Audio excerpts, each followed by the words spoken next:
I can't believe we have to make this commercial. It's ridiculous. You'll think it's ridiculous too.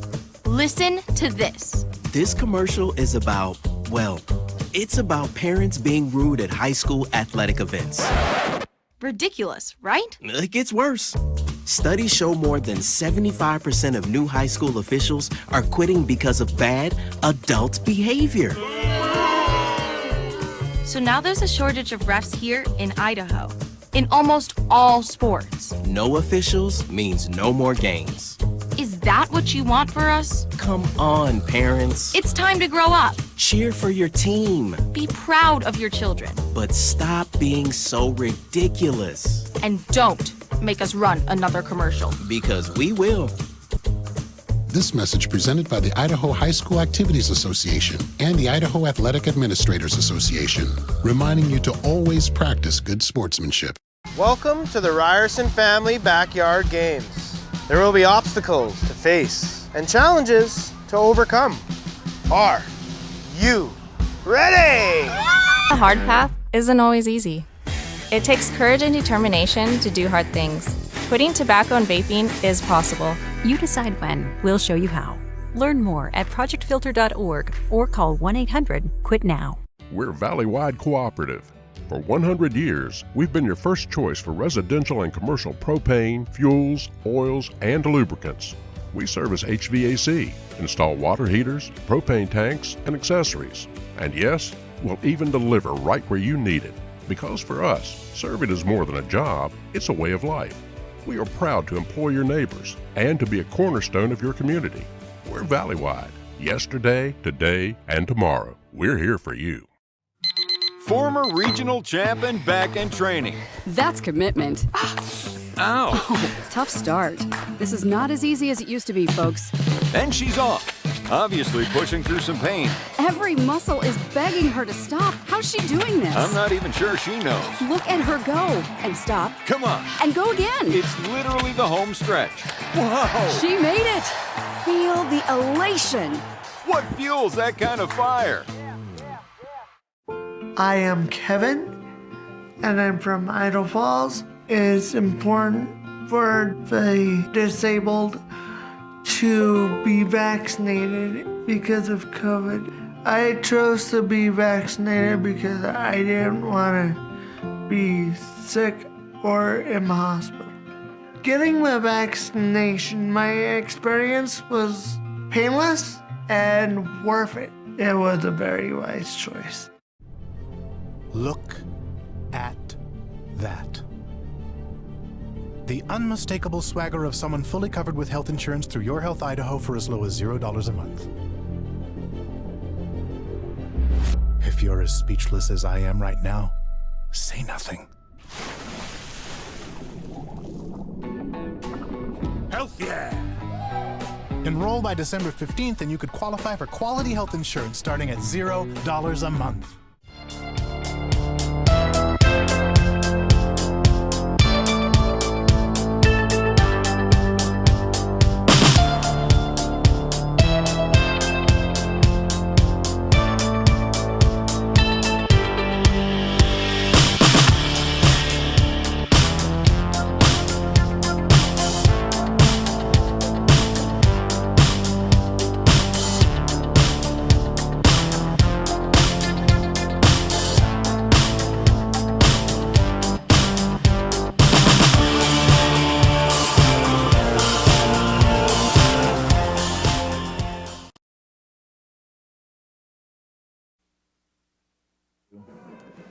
Well, good evening, ladies and gentlemen, and welcome to Holt Arena here in Pocatello, Idaho. It's 5A state quarterfinal action here tonight. The hometown Highland Rams taking on the Mountain View Mavericks out of Meridian. This is an IdahoSports.com GameStream production of the 2022 Idaho High School Football Playoffs.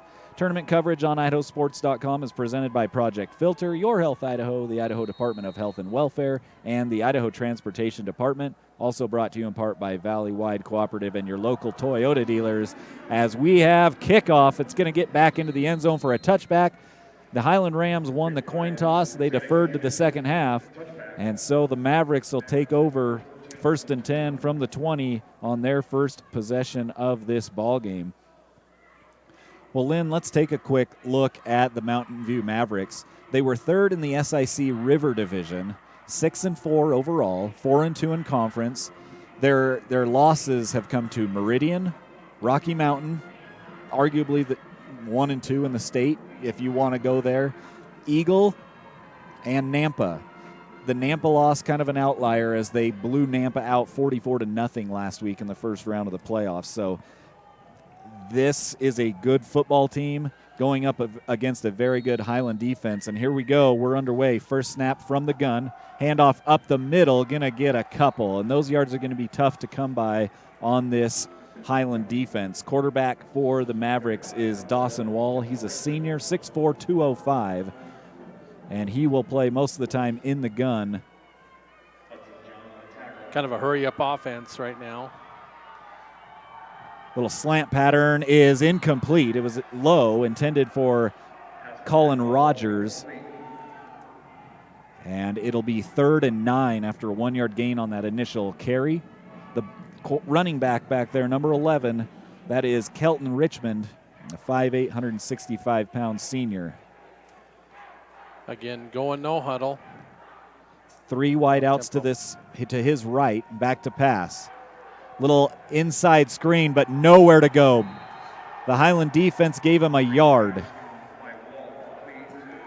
Yeah, they ran the 2 wide receivers in deeper patterns and ran the other one off the slot into the middle there. But Highland, basically that route ran him back into the defense. Picked up a couple yards. Yeah, that was Patwell on the reception, number 24 for the Mavericks. So 3 and out for the Mavs as they will punt it away. Punter standing back at about the 8-yard line. Real spread out line here. Dropped. But he picked it up. There was no pressure on him. Fair catch called for at the 41 for the Rams. The punter out there, number 29 for the Mavs, that is Martin Connington. Yeah, he put it on the turf here in the dome, and but luckily for them, they didn't have any rush coming on, and he was able to scoop it up and get a punt off. First down for Highland at the 41. First quarter action here, 10:53 just underway here in quarterfinal action in the 5A state playoffs. That is Hymas back in the gun, the junior quarterback for the Rams. Handoff goes up the middle, going to pick up a couple. Jones on the carry. He'll be the main featured back for the Highland Rams. Yeah. These Rams are 6-3 overall, 3-0 in conference. Losses coming to Skyline, 4A back-to-back state champions. That's one of their 3 losses. They lost, I think, at the Rocky Mountain Rumble to a team out of Utah as well. Now on the run. On the carry, going to pick up good yardage out to the 48-yard line. That was Jones again on the carry for the Rams, and it'll be 3rd and 2 upcoming. Yeah, just out of the gun there, running a sweep to their left side there, Highland, and was able to pick up some yardage. Looked like that offensive line had that pretty well blocked for Highland. It was a few yards down the field before defenders were able to get to him. Hymas swings it out into the flat to Callan. That's going nowhere. Great defense. Took down for a big loss. Looked like number 4, Owen McBride, that, man, he read that quick pass out to the flat there and hit him for like a 3-yard loss on that play. Kai Callan out there, he is one of the main receivers for the Rams. Not a big kid, though. He was just trying to make one guy miss. Couldn't do it. McBride with a great open field tackle. And the Mavs force the Rams to punt it back to him with 9:17 left here. It was 3rd and 2. It's 4th and 5 now. Low spiral punt. Going to take a nice bounce. Headed for the end zone, and it gets into the end zone. They couldn't down it. Touchback. That'll bring the Mavs out to the 20-yard line with 9:03 to go here in the first quarter. Well, thanks you all for joining us here on IdahoSports.com. Remember, we've got our Army of Idaho Sports action photographers covering games all over the state. We've revamped our galleries to make it even easier to find and order your favorite action shots. Just go to IdahoSports.com, click the action photos link in the menu. I want to thank all of our sponsors for today's game. We'll get to them a little later. But some great local sponsors, and of course our major advertising partners. A huge thanks to them allowing us to get this state playoff game broadcast to you. Couldn't do it without them, so we do appreciate them. Dawson Wall back to pass out in the flat. It's caught. Receiver was Colin Rogers, the senior. He's going to pick up about, well, we'll say a 6+ on the play. It'll bring up second and a long 3. Again, in that hurry-up offense, no huddling up in between plays. 2 wideouts to the left of Wall. He goes to one of them on the slant. Caught. It's going to be just shy of, maybe, yeah, we'll see. They might have him right at the 30. I think they're moving him. Yep, first down. First down, touching that 30-yard line, and where it was a touchback. Yep, first down. They gave it to him, the nose of the football, like you said, Lynn, touching that 30-yard line. So Wall again in the gun, a wide out to each side. This handoff goes to still churning the legs out across the 35 to the 37-yard line. We'll wait to see the number on the ball carrier there. Number 94. That's a running back number you don't see often. That's Gomez Ricks, Valentine Gomez Ricks. A late add to the roster. Back to pass, Wall. Little out route to the sideline, caught for a first down. Out to the 46-yard line. That's again number 10, the receiver. Colin Rogers. Yep. Nice hands on that reception there. That was coming out quick. Did a nice route, picked up the first down. 2 wideouts to the right side of the line. Little read option, now slung out in the flat. That's Rogers again. Rogers caught across the 50 to the 48.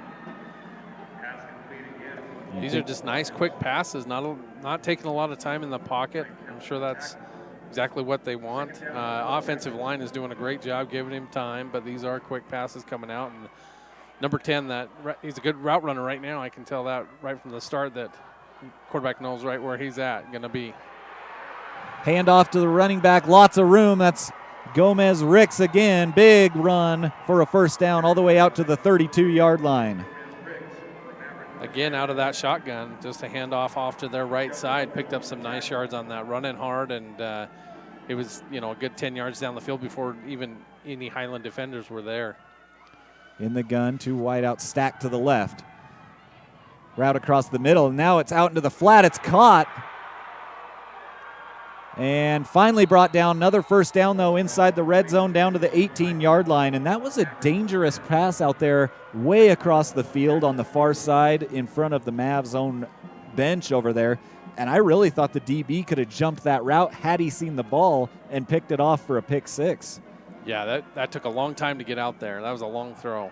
Gomez Ricks with the carry. He's going to pick up 5 more now inside the 15 to the 14-yard line. 6:25 left here in the first.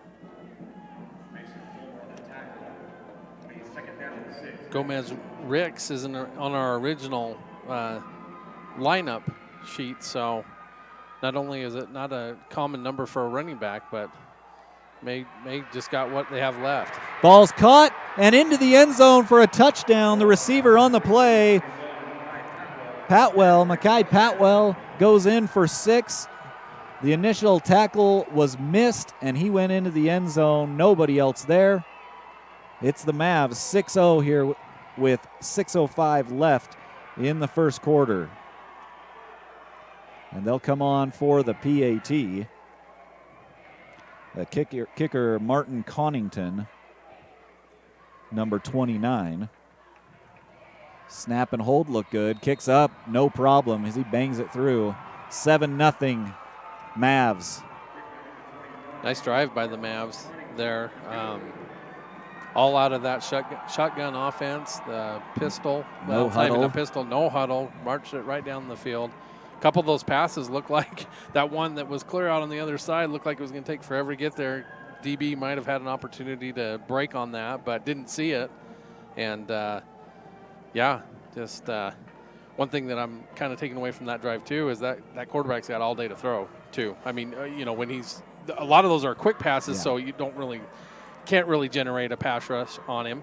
But, the times that he has sat back there and when he's got his feet underneath him, no one's around him to even try to hurry him up a little bit right now. So hopefully Highland, if they want to get some pressure on him to try to hurry it up. But then again, a lot of those passes are quick passes out there too.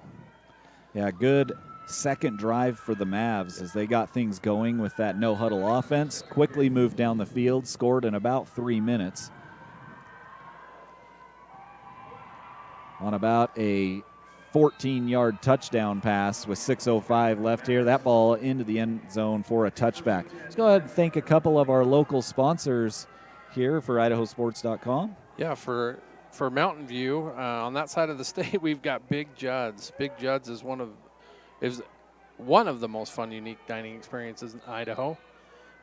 Check them out, BigJuds.com. Just right there in Middleton, Meridian at 3030 East Overland Road.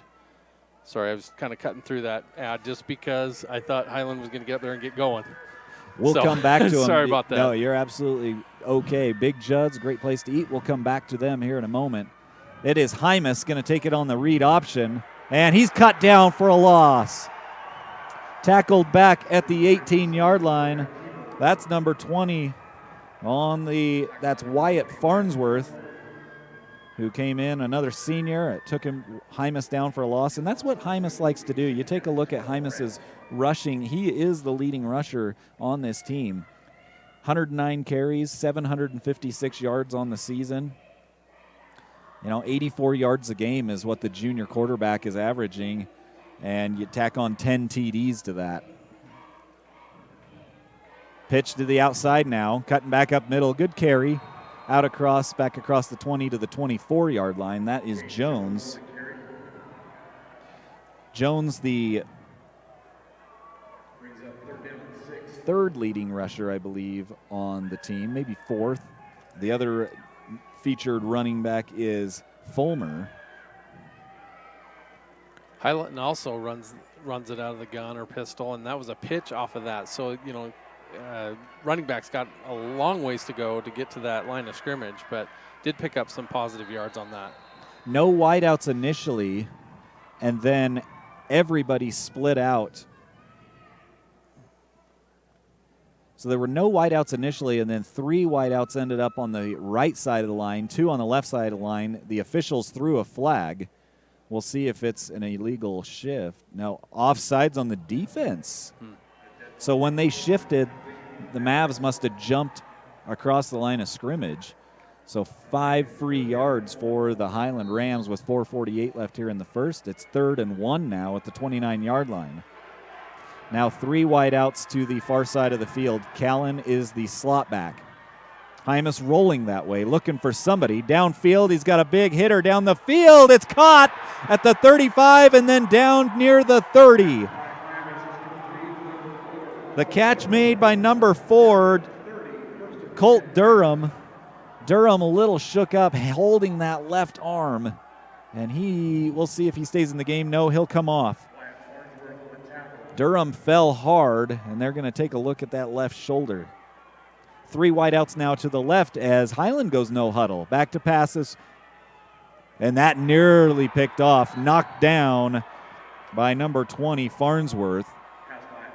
That pass right across the middle, they were into double coverage. Yeah, the linebacker had dropped off, and the cornerback on that was able to, both of them were there. Kind of a dangerous pass in the middle of the field there for Highland, second down. That big gainer that they just hit, the wide receiver got behind the D back there, the defensive backfield, and made a decent throw with it. He was able to kind of catch him in stride, kind of had to reach up to grab it, and when he did, came down hard on that shoulder. So now 2 wideouts to each side, and now wideouts shifting. clear across the field. Now 1 to his right and 3 to his left. Little end around from Callan. Callan shoots the gap, going to pick up some yards and then drug down from behind.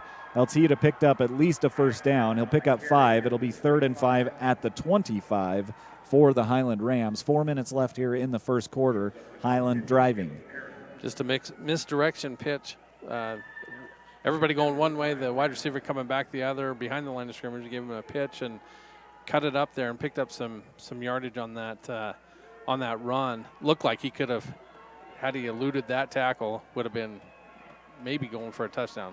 Got to that corner pretty quick. Hymas rolling right, looking for, he's got a receiver wide open and he missed him. He had Callan, I think that was Callan, break free into the secondary wide open, but Hymas had already committed to the run. It'll be 4th and 5 now.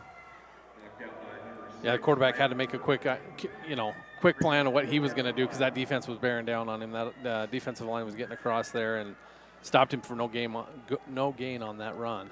And I was wrong. It wasn't Callan that broke free. That was Barella, Ridge Barella, who's one of the other big playmakers on this team for the Rams. 3:30 left here. 7-0 Mavericks as they scored on their second possession. And on 4th and 5, it's Highland going for it. Man in motion across is Callan. Now he comes back to the left. Handoff. Little double pass. It's Barella looking for somebody. It's Hymas downfield. He catches it, takes a big hit, and holds on. They've done that a couple of times this season. Barella actually has 2 touchdown passes on the season on that exact play. It's 1st and goal at the 10 for the Rams. Yeah, threw it right back to the quarterback on that. Kind of snuck out there. That was have everybody running one way, going back the other way, and then stopping and hitting the quarterback coming out of the backfield on that. Picked up, 15 yards on that 4th and 5. So a big first down pickup on 4th down, as you mentioned. Now with under 3 minutes left to go here in the first, it's 1st and goal for the Rams. Hymas hands it off, trying to pick up some yards, and he'll pick up a couple. Big number 75 for the Mavericks, making the tackle. That is Shiloh Jones. Fulmer was the ball carrier that time. Yeah, just a quick run off to the left side, right off of the center guard right there, and defensive line was able to shut that one down. So they'll only give him a yard, actually. 2nd and goal from the 9. In the gun again is Hymas. Guys to his right. Now he's going to run right, looking for some blocking, and he's not even going to get maybe back to the line of scrimmage. It's going to be 3rd and goal. The Mavericks, great job stringing that out on that right side of the line. Yeah, the defense did a great job on that. They didn't give up, held their ground on the line of scrimmage and was able to string that out to the sideline before Hymas could cut it up and gain any yardage on that. Looked like a design run right from the get-go. I didn't see any wide receivers or any tight end coming off of that to be a receiver down the field, and so looked like a design run from the get-go. Yeah, just all blockers out there for him was what it looked like.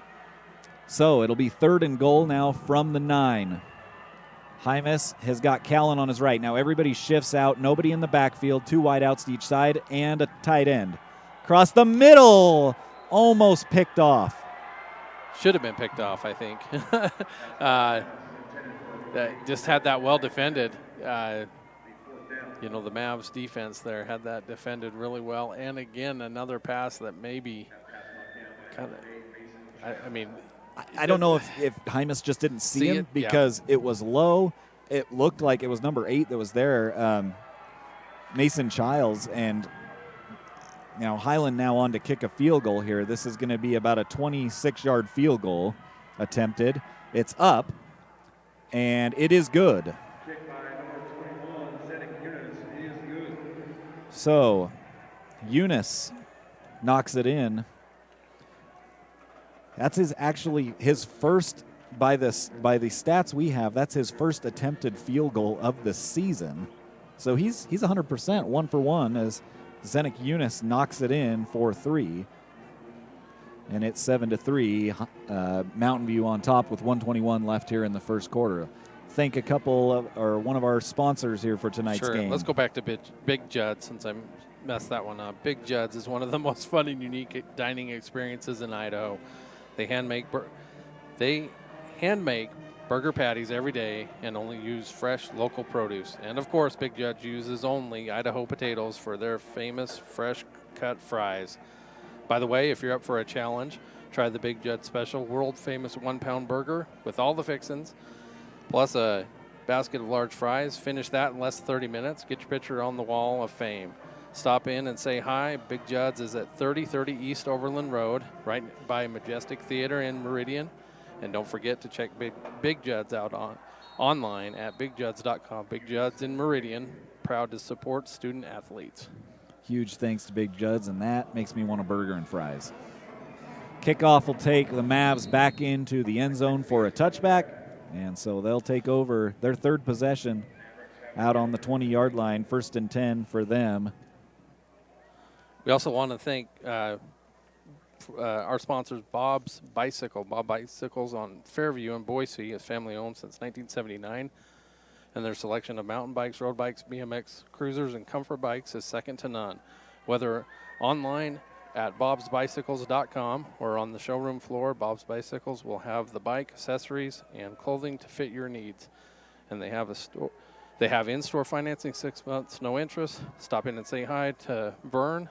Bob's Bicycles, serving Idaho for more than 40 years and proud to support Idaho student athletes. Huge thanks to Bob's Bicycles as the Mavs hand it off on their first play from scrimmage on this possession. They'll pick up 4 out to the 24-yard line. Ball carrier number 94, that's Gomez Ricks on the carry. 2nd and 6 upcoming. Again, no huddle. 2 wideouts very close to each other out there on the left side out near the numbers. Wall looking that way. He's got a deep route. He's got a receiver down there, and great defense as Callan got his head turned around right in the way. Callan knocks it down. Pretty good ball thrown out there by Wall, too. It'll be 3rd and 6 coming up. On either side of the ball, you think that was a perfect play because that was a great thrown ball, got there in time, and then the defense was just right there and got there right as the ball got there. And this will be a draw from Wall. Wall's going to be short of the first down. He's only going to get a couple out to about the 26-yard line, it looks, and it'll be 4th and 4 upcoming, and the punt crew onto the field for the second time for the Mavericks. Doing the kicking once again, number 29.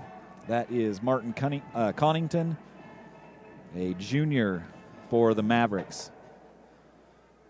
23 seconds and counting left here in the first quarter.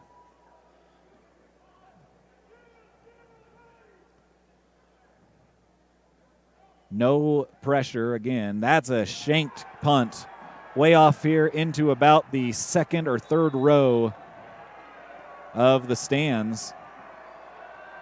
And that will draw the jeers from the Highland Rams fans and student section as he goes right back over there in front of them. That is right where all of Highland's fans are at, and they're letting him hear about it a little bit. Yeah. That one would have been hard to tell where that went out of bounds. I mean, they've marked it at the 39-yard line. So about a 15-yard punt? Something like that, yep. And great field position for the Rams. 6 seconds left here in the quarter, but no matter what happens here, they'll have great field position. In the gun, Hymas. Man in motion is Barella across the line of scrimmage. Hands off to the running back, nowhere to go. Maybe lost a yard. Jones on the carry, going to be taken down at the 40. It'll be a 2nd and 11 when we come back to start the second quarter. So that's the end of one. The Mavs on top, 7-3 over the Rams. We're going to step away. We'll be back. This is 5A state playoff football here on IdahoSports.com. We will be back. Blackfoot Communications is and always has been deeply committed to the communities we serve. We strive every day to provide exceptional customer experiences and a vision to bring fiber-based services to every home and business in our service territory. This year, we're beginning our fiber construction to the Island Park area in Idaho. To learn more, visit goblackfoot.com/IdahoSports. Good luck in this year's tournament.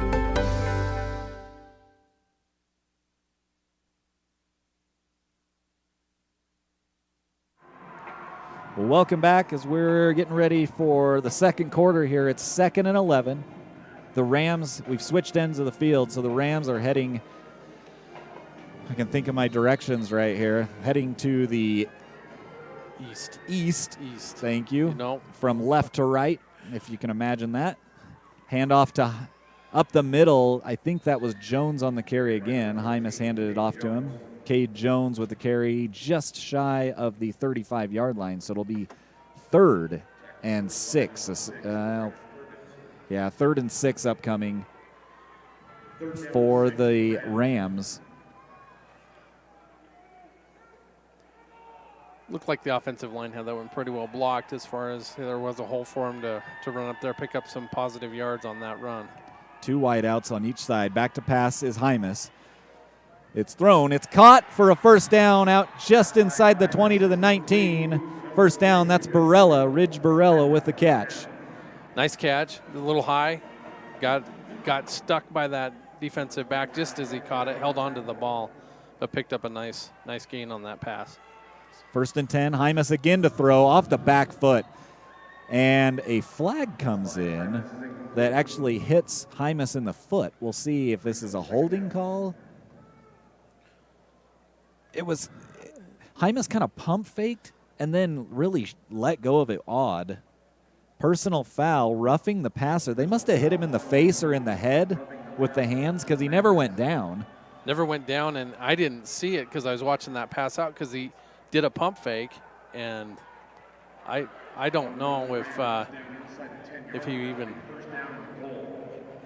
as the defensive end went by him, he hit him in the helmet as he went by, and we just saw the replay, and that's exactly what happened. Is he hit him in the head? So that's a mistake from the Mavericks.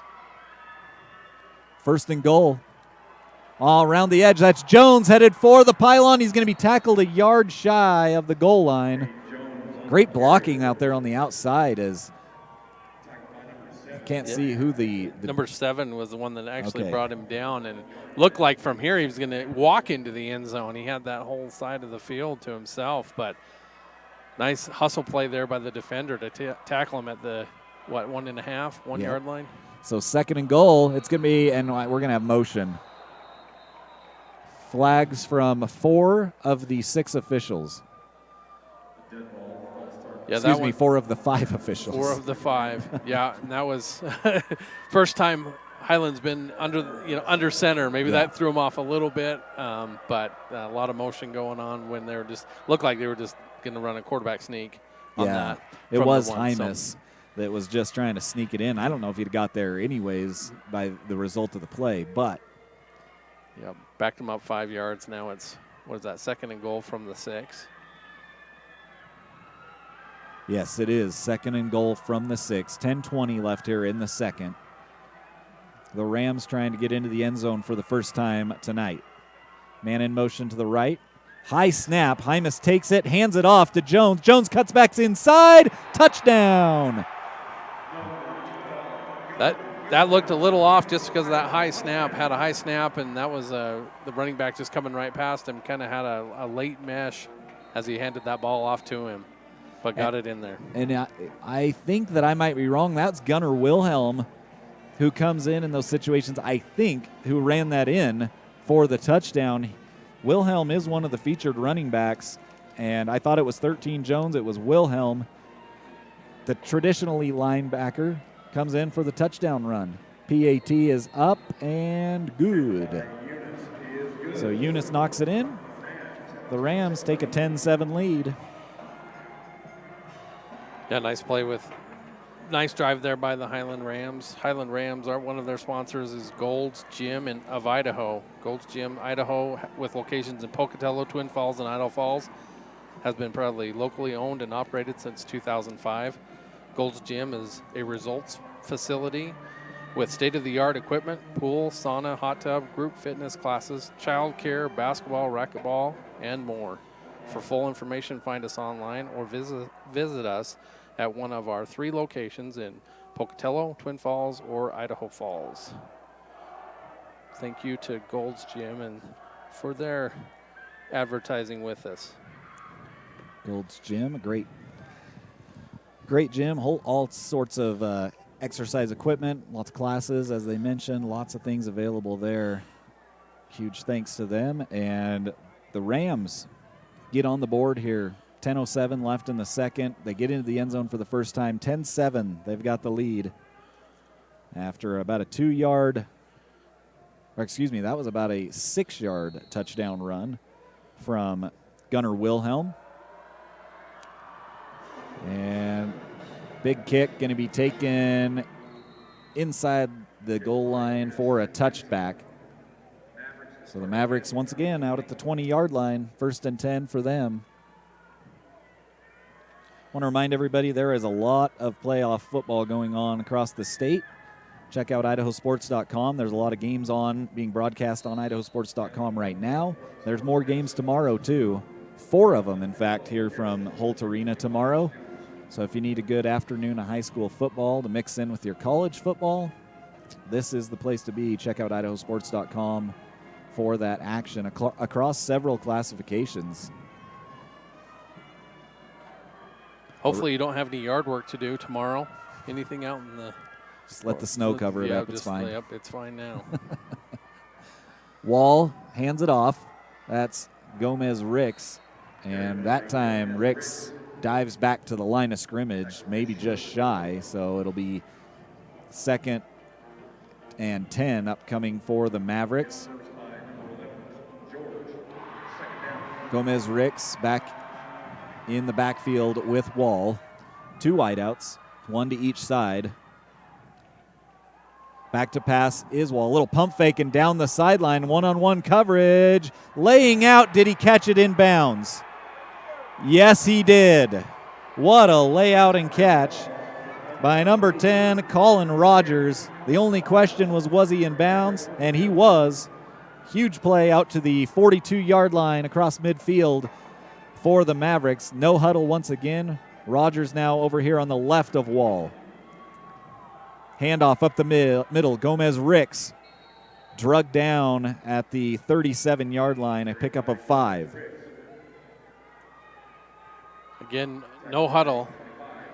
Just a quick hitter right up the middle on that deep pass there. The nice ball from the quarterback, putting it right in stride with the wide receiver catching it in bounds. Gomez Ricks hit at the line of scrimmage and then dropped for no gain. 3rd and 5 upcoming. Good tackle in there that time by number 55 for the Rams. That is Eli Anderton, 6'2", 240-pound defensive lineman. Took care of Ricks. It's 3rd and 5. 2 wideouts to the left, 1 slot back, 1 wideout. And then Gomez Ricks back there with Wall. Wall back to pass, looking left. Now he's going to rush right. He's got Greenfield in front of him. He'll pick up the first down before he's drug out of bounds at the 31-yard line. He had to get to the 32, got to the 31. It's 1st and 10 for the Mavs with 8:24 left here in the second. That was a nice job by the running back there to pick up that defensive end coming in and was able to get a block on him so that he could spring it outside and pick up that first down. Nice block by number 94, Gomez Ricks. 5 wideouts now, nobody in the backfield. One of those, tight end in the slot. Now a man comes back there, it's Ricks. They'll hand it off to him up the middle. He picks up a few before he gets stood up at the 27 and driven back. A 4-yard pickup, 2nd and 6 upcoming. It was a nice play design. They put him in motion and then have him loop around, come back, and then give him the ball coming in off of the slot.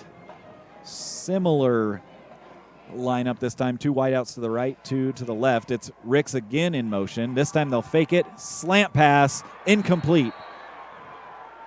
Hit the receiver as he got hit. And number 84 was the intended receiver. He felt like he got hit early or held. That's Deontay Cobb. But it's incomplete nonetheless, 3rd and 6.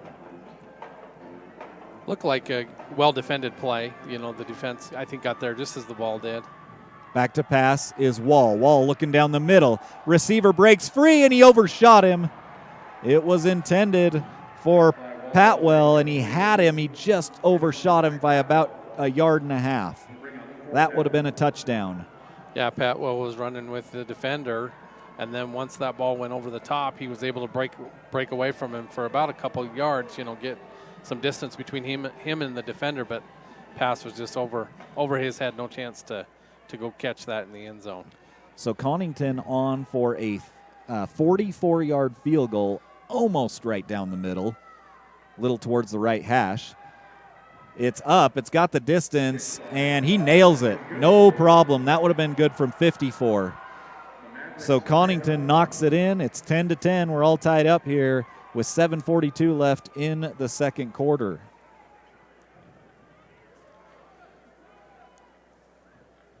The always entertaining and occasionally controversial, it's the IdahoSports.com Prepcast. They cover every inch of Idaho. They're hosted by Brandon Bainey, and each Prepcast features one of our in-house experts talking about what's going on in your part of the state. Just go to IdahoSports.com, click Prepcasts in the menu to get caught up on what you've been missing. And remember, you can make the memories last a lifetime by owning the digital game file of this game for just $10. Click the button that says Order Now, and it's all yours. All tied up now. That was a nice field goal. 44 yards was going to be good from, like you said, 54.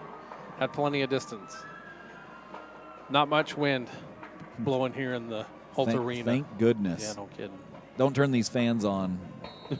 That might throw things off down on the field. And he's got a leg. Connington knocks that one in. The field goal's good. Yeah. That's a 70-yarder off the tee. Connington.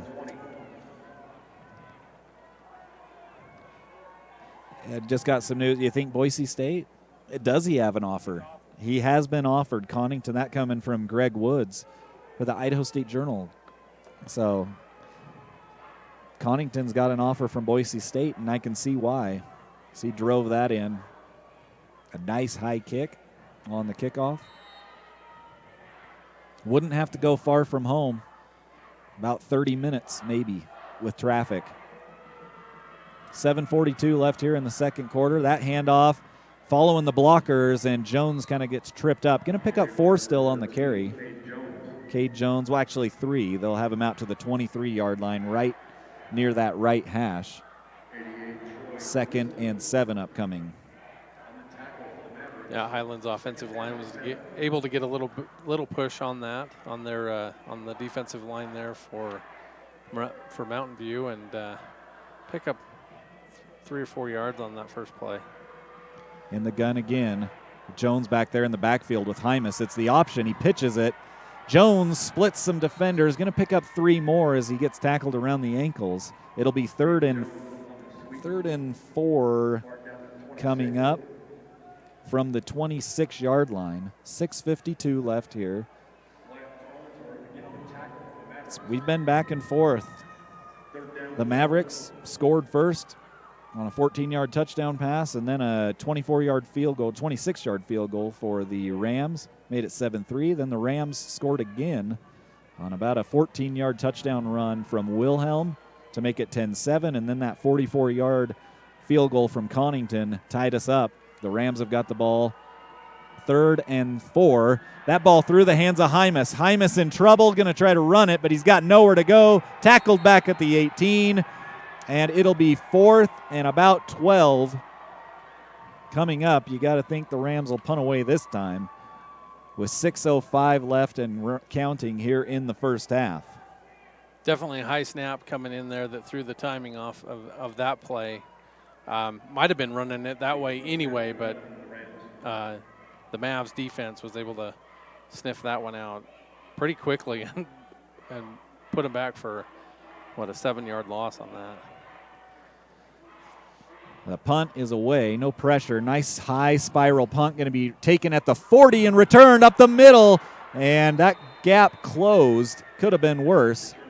Got across the midfield, though, out to the 48-yard line, so a nice return, about a 12-yard return, and good field position for the Mavericks with 5:33 to work here in the second quarter. Yeah, that was a nice punt, but let's see, who was that, number 4? Owen McBride. He was able to catch that ball and then just right up the middle and thought he might be able to break it just a little bit more than that if he would, get past those initial defenders, and still picked up 12, starting him out in positive yardage over here on Highland side of the field. So it's Wall back there with Gomez Ricks on his right. The handoff goes to Ricks right up the middle. Ricks through into the secondary. He's going to pick up several more, just churning the legs. 6 yards on the carry out to the 42-yard line. 2nd and 4 upcoming. Nice, good hard run by number 94 there. Was able to fight for some more yardage there and pick up a nice gain on first down for the Mavs. 2nd and 4.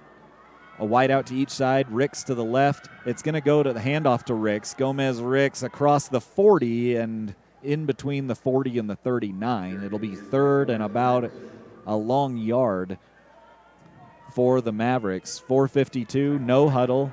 Once again, Wall gets everybody situated. 2 wideouts to his right. One at the hash, one at the numbers, with Gomez Ricks to his right as well. Wall now taking a breather, taking a look over the sideline to change the play. Same formation. Back to pass. Looking for a crossing route. Now down the sideline. Incomplete. Feet got tied up out there on the outside. Good coverage as it was intended for Colin Rogers. Him and Callan just kind of got tied up and went to both of them tripped up, went to the turf. And it's 4th and 1. Almost expected to see maybe a flag on that. I'm glad there wasn't, because it did look like that was incidental contact on both ends. I mean, the defender's right there too. They're both falling down. Hard to tell who would be, creating that interference if they were to call it. So I'm glad they didn't call it on that. So a timeout, first one of the ball game taken by the Mavericks. It's 4th and 1 for them. The ball sits at just shy of the 39-yard line across into Highland territory. Just give you a little snapshot. You can check this out. It's the 5A playoff bracket on IdahoSports.com. You can check out all the classifications. But today, Post Falls taking on Rocky Mountain. That's in Post Falls, so Rocky Mountain making the long trip up north. Eagle taking on Rigby at Eagle. That game starts at 7. The one up in Post Falls will actually start 8 o'clock Mountain Time, 7 o'clock Pacific Time up there. Meridian taking on Middleton. That's the 1A against the 11 seed. And then you've got Highland here, the number 1 seed here in the East, taking on number 5 Mountain View. So that's your 5A bracket. The winner between this game will take on either Meridian or Middleton next week. Wall hands it off to Gomez Ricks. Gomez Ricks with the first down on 4th and 1, down near the 36-yard line, 1st and 10. I like that play call on a 4th and 1. Gomez Ricks has picked up good yardage every time he's touched the football. Yeah, just a quick hitter right up the guard center gap there and picked up the first down. Nice hard run in by Gomez Ricks. It's Gomez Ricks again up the middle, picking up good yardage. 4, maybe 5 on the play out to the 31-yard line. And it'll be 2nd and a short 5, almost 2nd and 4 on that. Again, right back to the line of scrimmage. In the gun is Wall with Gomez Ricks on his right. Back to pass this time. Little stop and out. Caught. Going to get about 3 yards, maybe with forward progress. It looks like he's still going to be about a half yard shy of the first down. Out to the 27. Yeah, they're going to say it's a yard shy. He's got to get to the 26. 3rd and 1 now. Gomez Ricks on the right. 1 wide out to each side. Wall takes it, handoff to Gomez Ricks. First down out across the 25 to the 24. Another first down for the Mavericks with 3:07 left here in the first half. That offensive line for Mountain View is able to get a push on that defensive line for Highland, move the line of scrimmage even a yard or 2, and that's all he needs to pick up that first down on that one. Wall back to pass this time, going to the corner. He's got a receiver off the hands. It was a little behind him. It tailed to the outside. It was intended for Patwell, Mackay Patwell. And if Wall would have led him inside just a little bit or towards the pylon a little bit more, that would have been a touchdown. Yeah, had the wide receiver Patwell had his men beat right there at the end. You know, had a good yard of distance between him and the defender, but this was a little behind him. It would have been a spectacular catch if he could have come down with it. But little read option. Wall keeps it, still bumbling down to the 15. Wall not going to take off and run that often. He's got a long stride, though, and he picked up good yardage. It's going to be 3rd and 1 coming up from the 15. Good run by Wall. Handoff to Gomez Ricks. First down to the 12-yard line. 2:17. Kite with the tackle for the Rams. He's one of the, if not the leading tackler, I believe, for the Rams.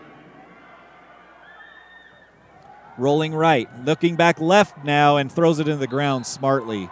It was intended for number 16. The Rams weren't fooled. It was the tight end, Demario Warren, who was the intended receiver, but there were 3 Ram defenders right there with him. yeah, they had the tight end and then the offensive tackle that came out here in the flat. Everything was going the other way, but the Rams had 4 defenders on those 2 right there. So I think as the quarterback saw that, he knew it wasn't going to go threw it in the dirt. Wall going to take off and run with it. They had the option set up. Wall dives for the end zone. They're going to say he was down at the 1. He was just kept lumbering out there. I mean, he's got these long strides, you know, and he just kept going to the right side of that line. Looked like he could still pitch it at any time, but then lunged forward at the 1, and they called him down before he could get to the end zone, and a flag. False start or legal procedure what it looks on that like. one. So. It looked like it was, again, going to be kind of a read option going to Gomez Ricks, but we'll go backwards 5 yards after the penalty back to the 6-yard line. It'll be first and goal now from the 6 with 1:40 left here for the Rams. Taking a little more time here as everybody looking over to the sideline for all the pretty pictures that they're holding up over there that means something on the offensive line. I wonder who draws those for the teams. Back in the gun is Wall. Going to the back of the end zone, caught over there just inside the pylon. Number 10, nice little route run again, and he does run great routes. Colin Rogers with a touchdown catch, and it is now 16-10 Mavericks. That ball had a little bit of heat on it as he threw it out there. He came out there quick, and he just ran about 5 yards into the end zone, out and right at the sideline there in the end zone. Nice pass and a nice reception there for the Mavs. So 6-yard touchdown pass with 1:36 left here. PAT is up and good. Connington knocks it in. And it's 17-10. Mavericks trying to take the lead into halftime with 1:36 left here in the first half. We'd like again to thank our sponsors, Big Judd's. Big Judd's is one of the most fun and unique dining experiences in Idaho. They hand make their burger patties every day and use only fresh and local produce. And of course, Big Judd's uses only Idaho potatoes for their famous cut fries. Are there even other potatoes? I'm not sure that there are. Probably. I mean, obviously we've got to put a plug in for Idaho potatoes, but that goes without saying. If you have good fries, they're obviously Idaho potatoes. Go into Big Judd's and try that. If you're up for the challenge, try that Big Judd special world famous 1-pound burger with all the fixings, and then add large fries, finish that in 30 minutes, and get your picture on the Wall of Fame. Stop in and say hi. They're located at 3030 East Overland Road, right by Majestic Theater in Meridian.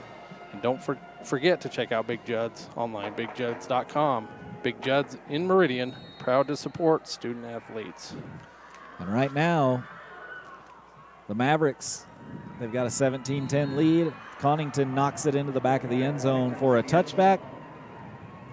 And there'll be a minute 36 here for the Rams to see if they can get anything before halftime. They will be getting the opening kickoff to start the third quarter as well, so they could go a twofer here if they could get a score here, some points on the board, and then pick up some extras on their first possession in the third quarter. Here we go, empty backfield. It's just Hymas, 3 wideouts to his left and 1 over here to his right. Now a man in motion comes across. That is Callan to his right. Hymas takes off and runs, which he hasn't done as much as he normally does here today. He'll pick up about 3. We'll see if the Rams want to use their timeouts. Coach Nick Sorrell opts not to. Minute 20 and counting here. 2nd and 7 upcoming. Now one man in the backfield. I believe it's Joan. He goes out into a route. Back to pass is Hymas. Hymas in trouble, going to take off and run. He's headed for the sideline, picks up the first down, and there you see the speed of Hymas as he turned up field quickly and picks up first down yardage all the way out to the 38-yard line. Yeah, he was up the field pretty fast when I saw the marker over there. I was thinking, was that the scrimmage marker? But no, that was 10 yards down the field that he'd already picked up getting down the field. I mean, he didn't have the full 10 to go, but still, just in relation to where he was and just how fast he was getting down the field, picked up a nice gain. Yeah, he picked up about 14 on the carry. Back to pass. Hymas looking downfield. A little short out to the sideline, turning up and then knocked out of bounds at about the 45-yard line. That's Cade Jones getting out of bounds, stopping the clock with 55 seconds left here. 55 yards to go to get to the end zone. 55 yards, 55 seconds. That math works out well. That's easy math. Yeah. Yard a second, that's all you need if you're a Highland Rams fan. Back to pass is Hymas. Got time. Down the sideline and a little miscommunication. Jones had head downfield. Hymas thought he was going to turn around and stop and come back. So 3rd and 3 now. Clock stops with 49 seconds left.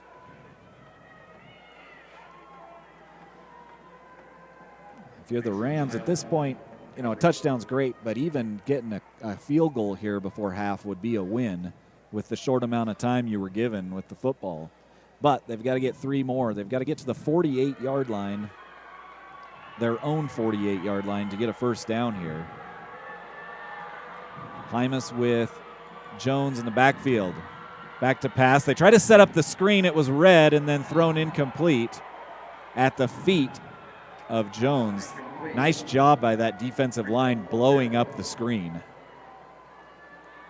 Yeah, that defensive line that got in there, and that's the whole idea of the screen, is that offensive line is going to let some penetration, but the Mavericks defensive linemen were wise to that. They understood what was going on there and kind of let off and blew that play up. And no one else was out running routes. That was his only pass option, was to that running back. Everyone else was down the field blocking, so he did just throw it into the turf there. So the Rams will punt away on 4th and 3 shy of midfield. Decent end-over-end punt, got away, and it goes through the hands and then out of bounds for the Mavericks. It went through the hands of the receiver, the return man, and luckily went sideways out of bounds. Otherwise, that could have been disastrous for Mountain View. Yeah, it looked like he definitely missed that one, that he had touched it, and then it did go right out of bounds to where, no turnover on that one from the, muffed punt on that one. 34 seconds left here in the first half. And now if you are the Rams, you just got to prevent anything here with short time left. You don't want to go down more than 7 going into halftime and let something crazy happen to you here with just half a minute left here in the first half. Be interesting to see what the Mavericks do coming out of here, but they do run a no-huddle offense anyway, so they're kind of in a hurry-up offense anyway. Delay handoff up the middle. I think that's Gomez Ricks again on the carry. And now a timeout taken by the Mavericks that'll stop the clock at 27 seconds. That was Gomez Ricks on the carry. Picks up a yard, maybe 2, out to the 21-yard line. Mason Fulmer with the tackle. I want to thank a couple of sponsors as well. You'll see them here just before half. In fact, we might go to an ad. I want to thank out Blackfoot Telephone Cooperative and Lookout Credit Union. We are going to take a break and thank Lookout Credit Union. We'll be right back here for the finish of the first half here on IdahoSports.com. I love Lookout's campus branch. The vibe and the service. But with digital banking, it all comes to me. My customizable dashboard provides all my information. Accounts, cards. Anything else? I'm good. Bill pay, even my credit score. Gotta go. I mean, you gotta go download this app and upload convenience today. Well, welcome back after the timeout. 27 seconds left. I want to thank Lookout Credit Union, one of our great sponsors here in the Gate City. Wall back in the gun. He's got Gomez Ricks. Hands it off to him. Gomez Ricks fighting for extra yards. Going to get the first down out to the 30. Another timeout taken with 20 seconds left. Maybe they did not take a timeout. They just got the first down, so the clock stopped temporarily while the chains reset. And clock's still running, and this is, are the Mavs just going to, wow. That shocks me a little bit. I thought the Mavs might take another shot. They had one timeout left. They decide not to. So they go into the locker room here at halftime up 17-10 over the Highland Rams. It's been a good halftime or first half here at Holt Arena. We're going to take that halftime as well. Thanks some of our sponsors here on IdahoSports.com. This is the 5A classification of the 2022 state football playoffs here on IdahoSports.com. We will be back. Ads like this keep popping up, but I see through the hype because those vape clouds people claim are just water vapor contain as many as 31 different chemicals, like formaldehyde, the stuff they preserve dead bodies with. And while the flavors sound all harmless, we still have no idea what these ingredients could be doing to our bodies. But I already see vaping for exactly what it is. Get the real facts at BehindTheHaze.com. We're Valley-wide Country Store. For 100 years, we've been your #1 choice for food, fuel, farm supplies, and just about everything else you could need to get you through your day. We know you work until the job is done, and so do we.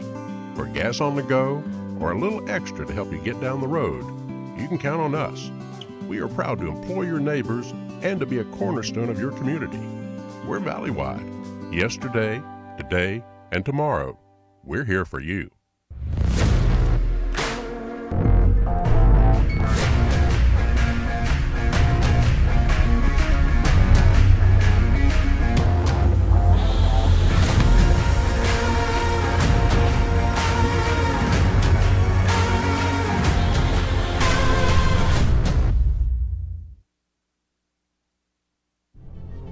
Look at that. The unmistakable swagger of someone fully covered with health insurance through Your Health Idaho for as low as $0 a month. If you're as speechless as I am right now, say nothing. Health yeah! Enroll by December 15th and you could qualify for quality health insurance starting at $0 a month. Hello? I was in an accident. Are you okay? Yeah, I'm fine. I had my seatbelt on. I'm Jen Mingalki-Seiler, and I'm from Moscow.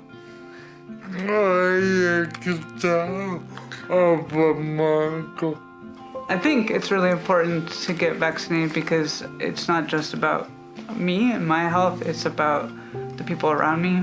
We have a lot of friends who have disabilities or have different health conditions. I want to make sure I don't make anyone sick. So we chose to get vaccinated to keep each other healthy. Taking the hard path isn't always easy. It takes courage and determination to do hard things. Quitting tobacco and vaping is possible. You decide when. We'll show you how. Learn more at projectfilter.org or call 1-800-QUIT-NOW.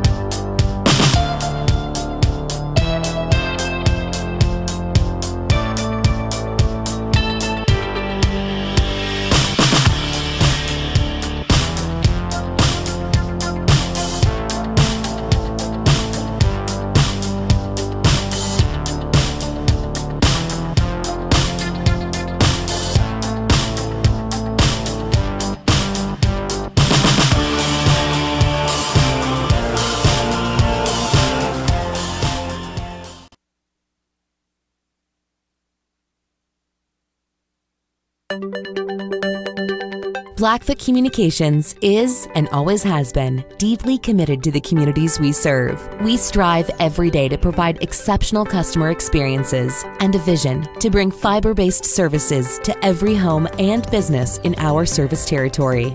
This year, we're beginning our fiber construction to the Island Park area in Idaho. To learn more, visit goblackfoot.com/IdahoSports. Good luck in this year's tournament.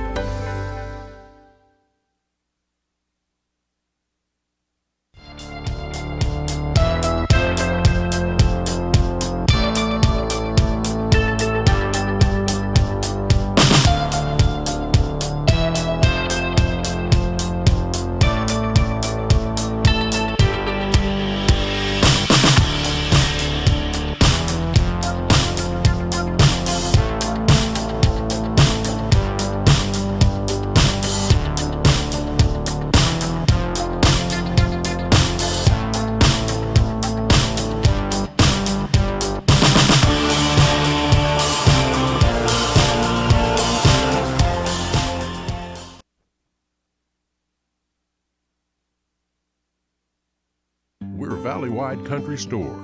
For 100 years, we've been your #1 choice for food, fuel, farm supplies, and just about everything else you could need to get you through your day. We know you work until the job is done, and so do we. For gas on the go, or a little extra to help you get down the road, you can count on us. We are proud to employ your neighbors and to be a cornerstone of your community. We're Valley-wide. Yesterday, today, and tomorrow. We're here for you. A hit in the morning, another between class, after school, and more before bed. Vaping sucks you in quick. Not to mention all the chemicals and health problems everyone's talking about. That's why thousands of teens are ready to take back their life their own way with My Life, My Quit. When you sign up with us, you'll get a free and simple quit plan that makes it easier to stop vaping. Visit mylifemyquit.com or text Start My Quit to 36072. If a pedestrian is hit by a car going 20 miles per hour, there's a 90% chance he will survive. At 30 miles per hour, the likelihood of survival decreases to 60%.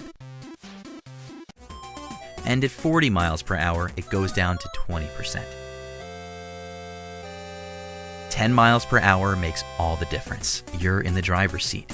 You have the power to save lives.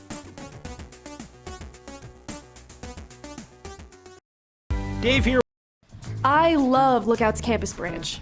The vibe and the service. But with digital banking, it all comes to me. My customizable dashboard provides all my information. Accounts, cards. Anything else? I'm good. Bill pay, even my credit score. Gotta go. I mean, you gotta go download this app and upload convenience today.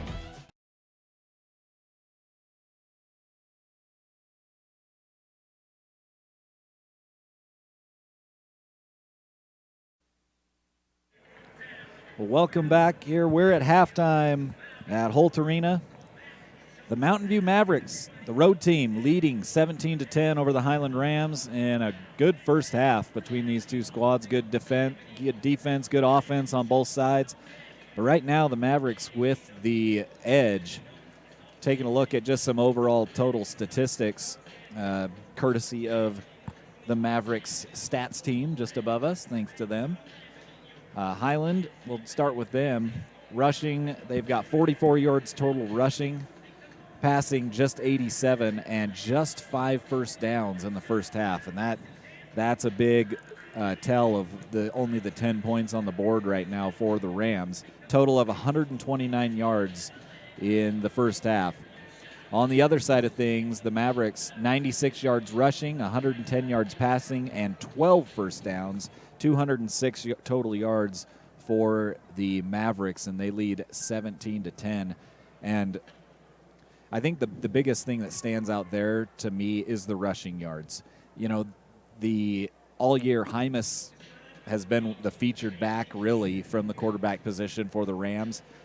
They can throw the ball. They've got receivers out there, but, you know, Hymas is averaging almost 87 yards a game himself, and right now he maybe has 20.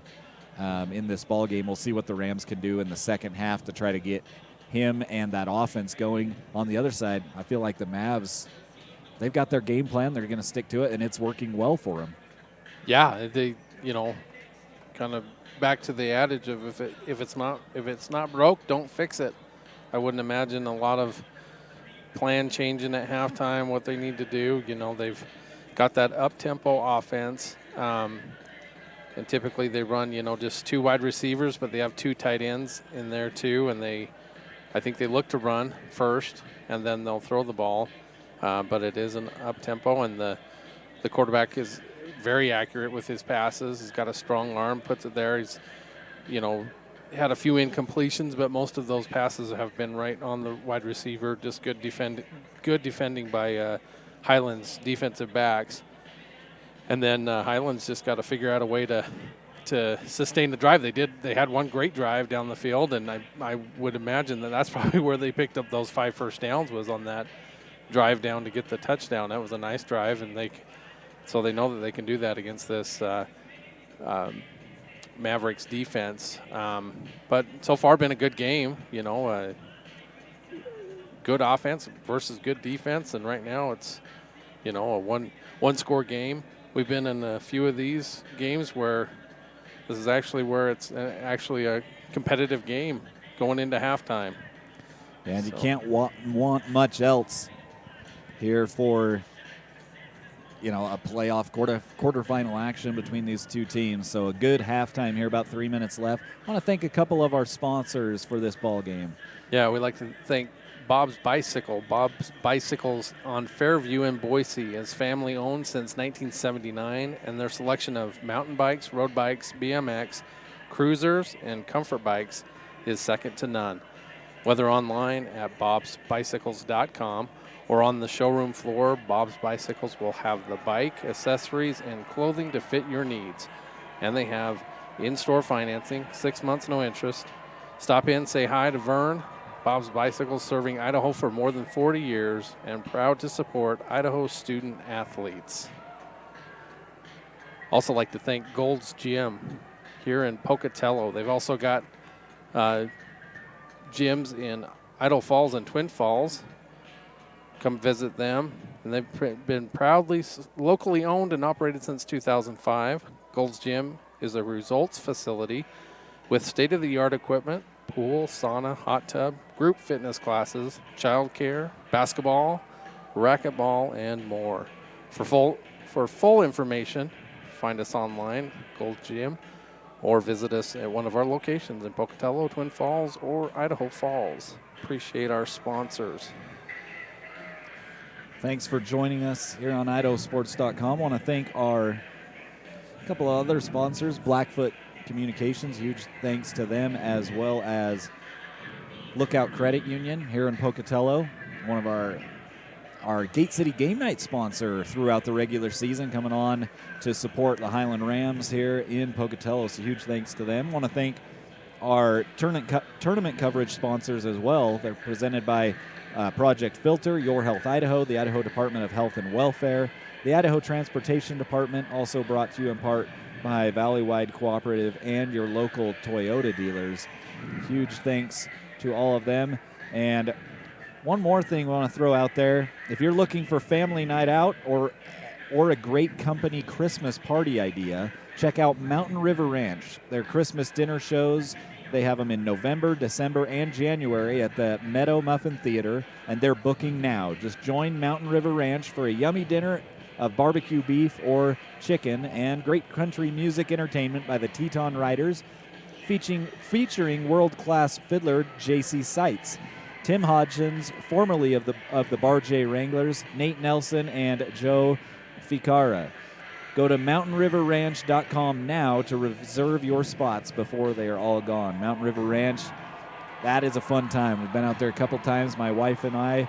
Great dinner, great entertainment, fun place to go and spend an evening in the past anyways, in the winter. You can jump on a sleigh ride, and they take you from the main building on a little sleigh ride, horse-drawn sleigh ride out to the main building where they do the entertainment and dinner. It is a good time. So, yeah, if you're looking for something fun to do Mountain River Ranch is your place to go as the weather gets cold. Snow's starting to fly across the state. We made it till November. Can't ask for too much more than that.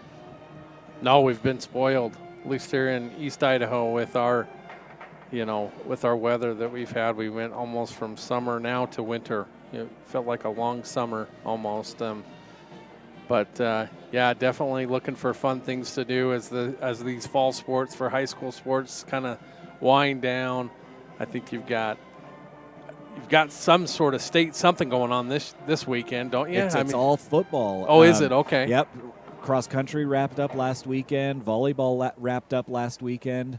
Yeah, it's all football and basketball on the horizon. Yeah. Don't get too far ahead of ourselves, but yeah, girls basketball. I mean, we're only a couple weeks away from that. Sure. Yep. So, got about 2 minutes left on the clock here. Both teams out on the field here. As it's the, see if I can go through and remember some of the scoring. I think you got it written down there, most of it, didn't you, Lynn? Yeah, I've got most of it written down. I missed that last one, but the first touchdown was a 14-yard pass for the Mavericks. They got up 7-0. Then a 26-yard field goal for the Highland Rams, 7-3. And then in the second quarter, had a 6-yard touchdown run by Wilhelm. It made it 10-7. And then let's see, then a 44-yard field goal from Conington. Yep. Conington. He tied that game up 10-10, and then that last score. Which, do you have that last one? It was about a, if I remember number right, 10 catching that out there. About a 10-yard touchdown throw from Wall to Colin Rogers for the lead here, 17-10 that we've got right now. So, yeah, Rogers has been a big part of this offense, that passing offense. He runs great routes. There haven't been a lot of huge deep balls by the Mavericks, but these guys run great routes inside and out, in between the hashes and outside of them, and it's been effective moving them down the field. They have that quick no-huddle offense, so not a lot of time for the defense to set up and get a rest. And the Mavericks have pretty well run it to perfection in that first half.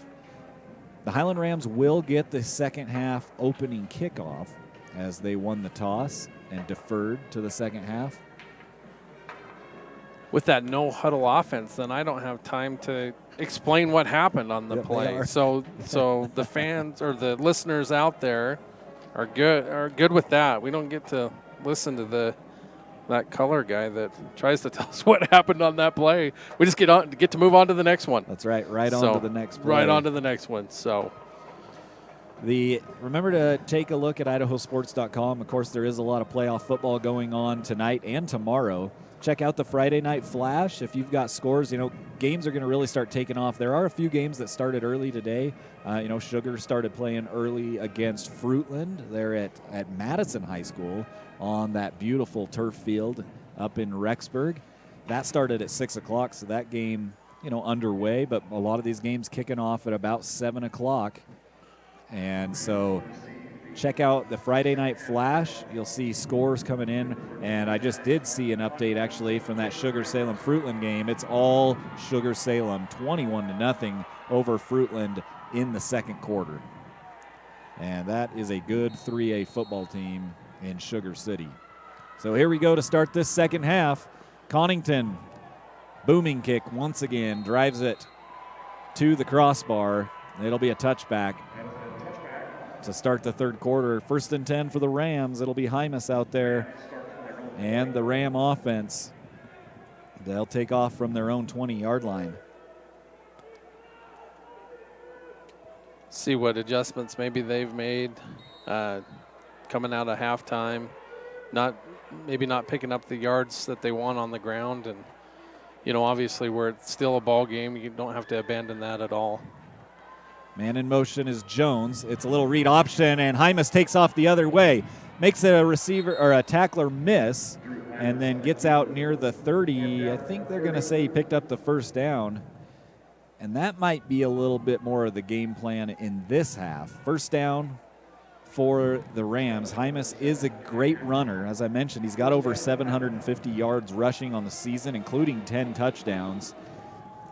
And he's got some speed that he's put on display here in the first half as well. It'll be Hymas in the backfield by himself. 2 wideouts to each side and a tight end. Little out route caught at the 35 and knocked out of bounds. A receiver that time, number 14, Jet Richards. Yeah, just a nice quick pass off to the right side of that offense. Runs just an out and hit him as he caught it and ran out of bounds or pushed out of bounds for a 6-yard gain.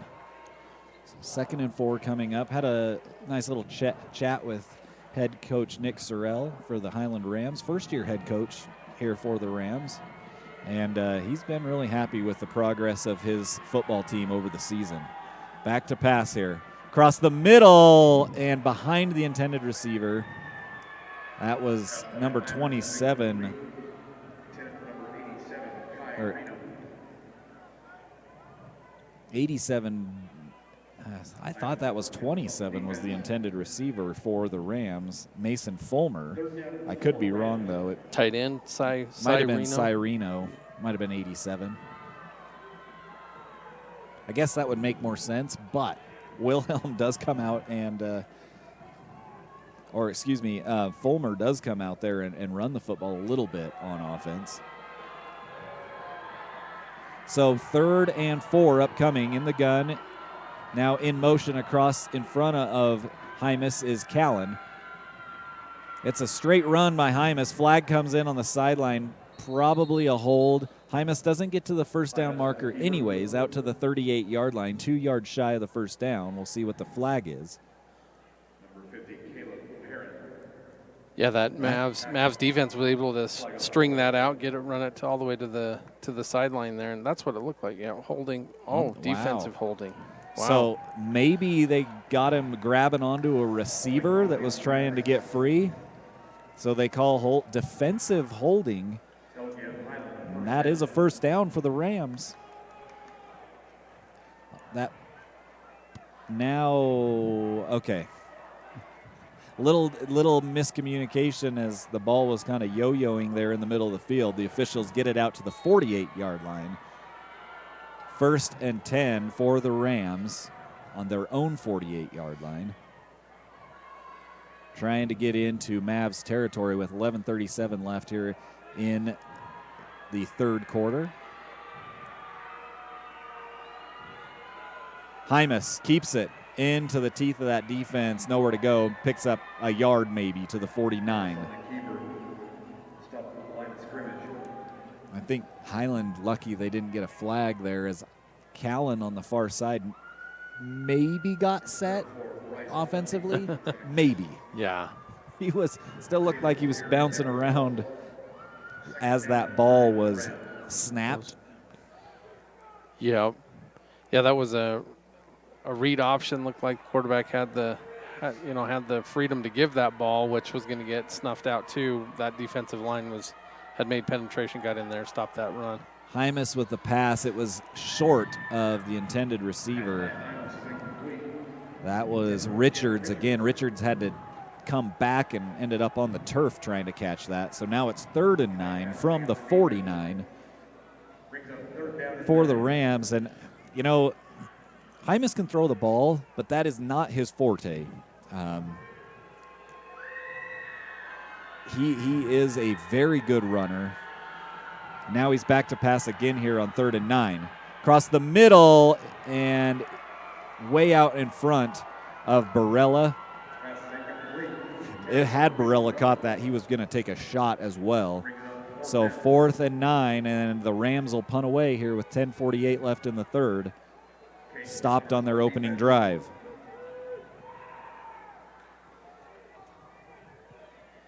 Yeah, just overthrew his wide receiver, but I think even if he would have, that would have been a tight spot to put it in, and receiver wouldn't have been able to go anywhere after the catch. But great punt that almost got blocked. Almost, yep. Goes out of bounds at about the 11-yard line. So nice punt. And the Mavericks will take over from there, 1st and 10 from their own 11-yard line. Yeah, Mavericks were able to get some penetration on that punt, almost blocked that punt. Went off to the left side and rolled right, didn't have a receiver out that far over to the left and rolled right out of bounds after it, run down the field a little ways, got a nice punt on that, flipped the field a little bit as far as, where the Mavs have to take this ball at the 11. Handoff. That is Gomez Ricks again, I believe, on the carry.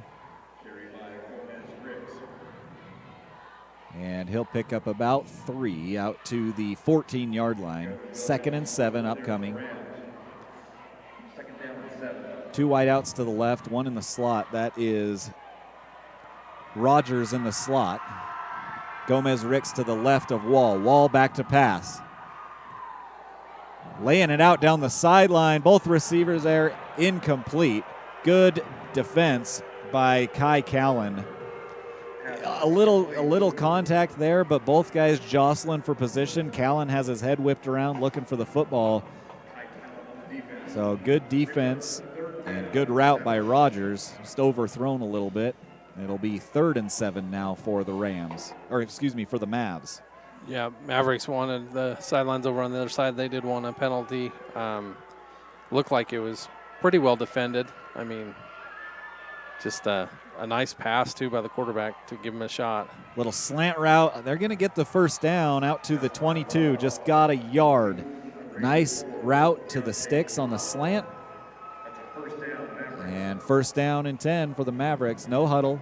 2 wideouts to the far side. It includes Rogers and the big tight end on the right hash. And 2 here to the left. Gomez Ricks with the carry out to the 25. A 2-yard gain. 2nd and 8 upcoming.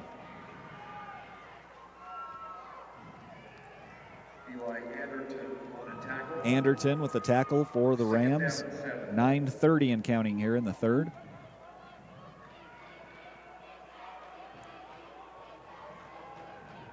It's like could be a run right here. Man in motion. That's number 11. No, it's back to pass.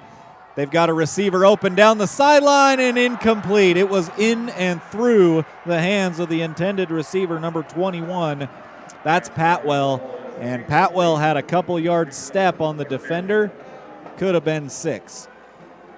Yeah, that pass was right on the money too. He just dropped it. He knows it. He's pretty frustrated with himself that he didn't come down with that. Hit him in stride and would have been a touchdown for sure. This handoff goes up the middle. That is, I believe, number 11, the ball carrier that time for the Rams. Kelton Richmond. And it'll be 4th and 5. He only got a yard. Under 9 minutes now left in the 3rd. So the Mavs stop the Rams, and now the Rams stop the Mavs as they'll punt away. They did pick up a 1st down, but that was it. Barella back to return, standing at his 30. The punter standing at his 15. Nice high punt. Barella calls for a fair catch. Catches it. A little bit of contact there, but it was really because Barella kind of fell to his left into the oncoming coverage man. So no penalty. It'll be 1st and 10 for the Rams at the 36-yard line with 8:30 left here in the 3rd. Might have kind of rolled his ankle as he was catching that. He comes up a little bit hobbling and he didn't get hit, but he did make a pretty dramatic catch but that was a high punt. Yep. That would have been hard to judge coming down out of the rafters here at Holt Arena. Plus he had 4 of the Mavericks bearing down on him as he's staring up in the air. So the Rams trailing by 7 here against a very good Mountain View team. Rolling right is Hymas. Pressure coming. He dumps it off, and getting out of bounds for a few yards there is Jones. He'll pick up about 3. He was kind of the outlet, just dumped it off to Jones. positive yardage to the 39. It'll be 2nd and 7. Yeah, he had caught the ball right on the sideline there and didn't have any room to make a play on it. Did kind of a hop and a jump forward as his momentum kind of took him out of bounds.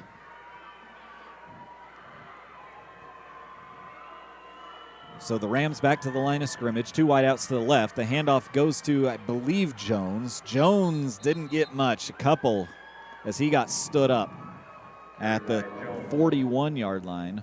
Cade Jones with a couple more yards, 3rd and 4.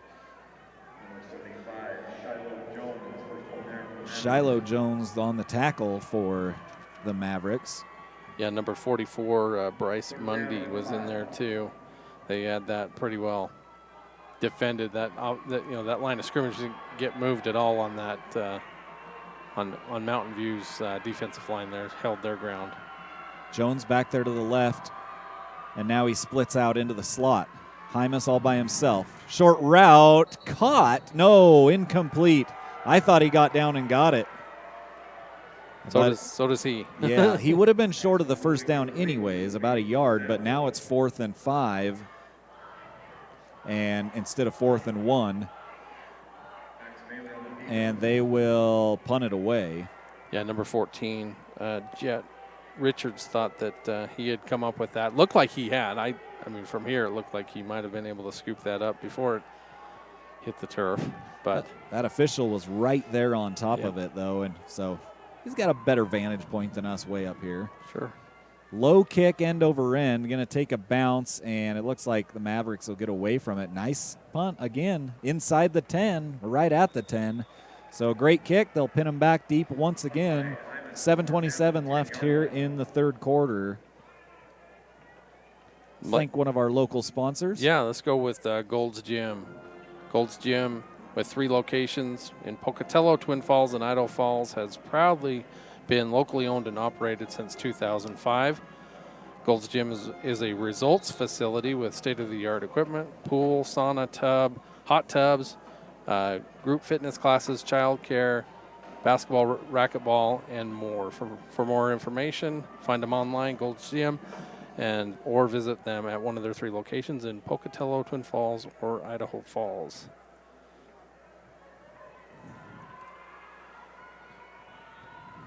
Turn around and hand off for the Mavericks. That goes to Gomez Ricks. He'll get out to near the 15, about a 5-yard gain.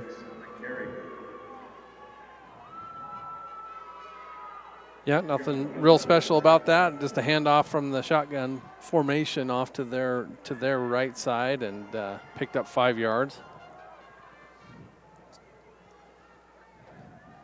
Back to passes, Wall. Short out route, almost caught. That would have been a great catch out there by number 21. It was kind of behind him. He got a hand on it. That was Patwell. But it'll fall incomplete, so now it's 3rd and 5 from the 14-yard line for the Mavericks. 6:57, clock stopped here in the 3rd quarter. It's been a little bit of a field position battle here in the 3rd. Back to pass this time, out route. It's caught, and he got the first down out across to about the 23. That's Rogers, and a first down. And again, just good route running by Rogers. 2 yards beyond the sticks for the first down, and they'll have another series here with 6:45 and counting. Yeah, the defender was right on him when he caught the ball. Tried to make a couple moves. Gomez Ricks pulled down from behind. Good tackle in there. I think that's number 11 for the Rams. Colton George, one of the linebackers, got into the backfield and took him down for no gain. 2nd and 10 from the 23-yard line for the Mavs, and this is about as long as they've taken on offense. Stacked receivers, 2 of them on the right side over there, just outside the hash for Wall, with Gomez Ricks to his right in the backfield. High snap, Wall looking, now flushed out. On the move, looking for help downfield. He's going to get run out of bounds after about a yard gain to maybe 2 to the 25. Yeah, he had some pressure coming in from that defensive end, and then was able to get outside. I would say that was a lot of down the field, nice coverage by the Highland Rams defensive backs. Didn't have anybody to throw to, so he started just running off to the right side, picked up a couple yards, got hit out of bounds.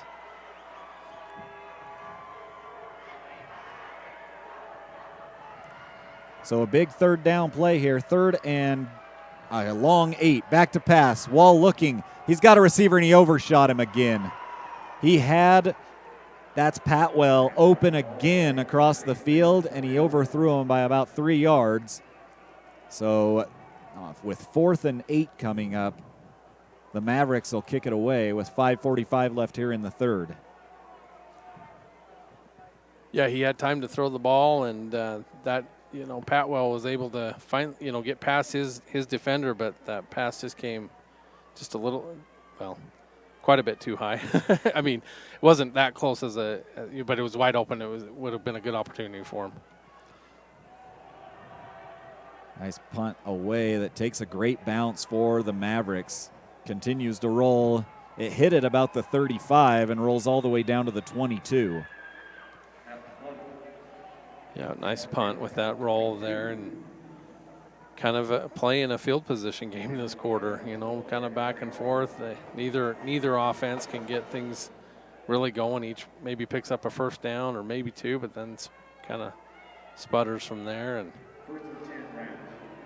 I mentioned at halftime this has been the best football game that I've seen thus far this year, closest. And then, it's still a good football game, just the offenses have kind of died here in the second half. Pitch out to Jones. Jones with a little room to run. That's probably the best carry of the evening for the Rams, a pickup of about 7 out to the 20, near the 29-yard line.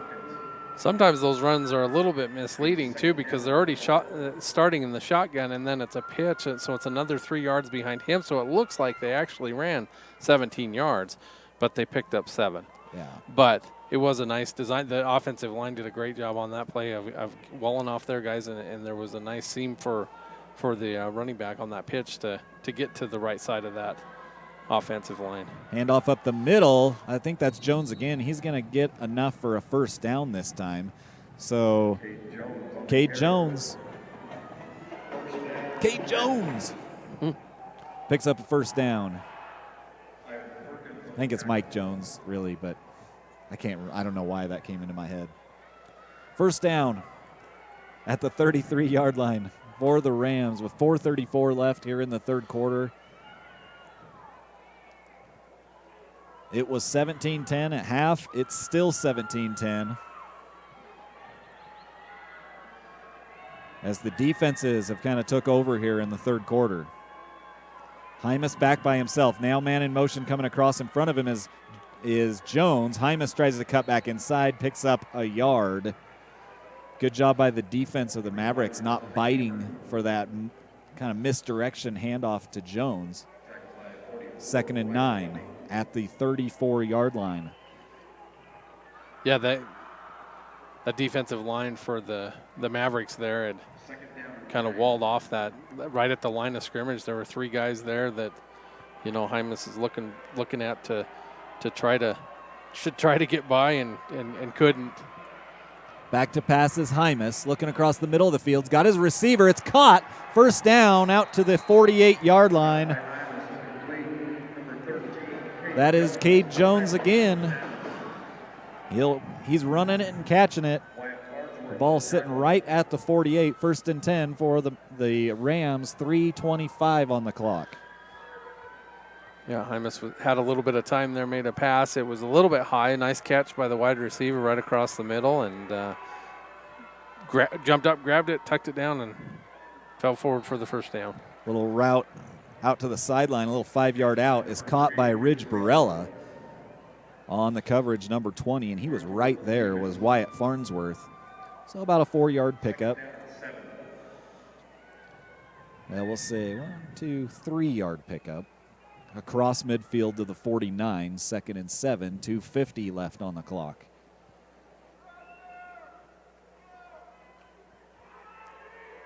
To the line of scrimmage come the Rams. Man in the backfield is Jones to the left of Hymas. Now Barella coming across in motion.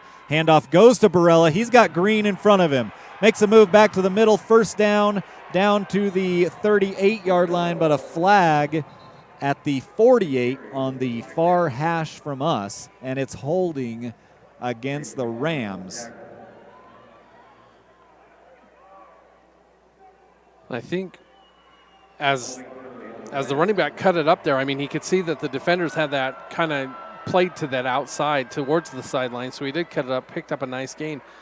I think the wide receiver was blocking on that, and then as he's blocking, he kind of throws his hands up, and that's a gimme. That's the universal that's sign of whoops. Yeah. Don't throw the flag. And maybe he wasn't holding. It's just that running back cut.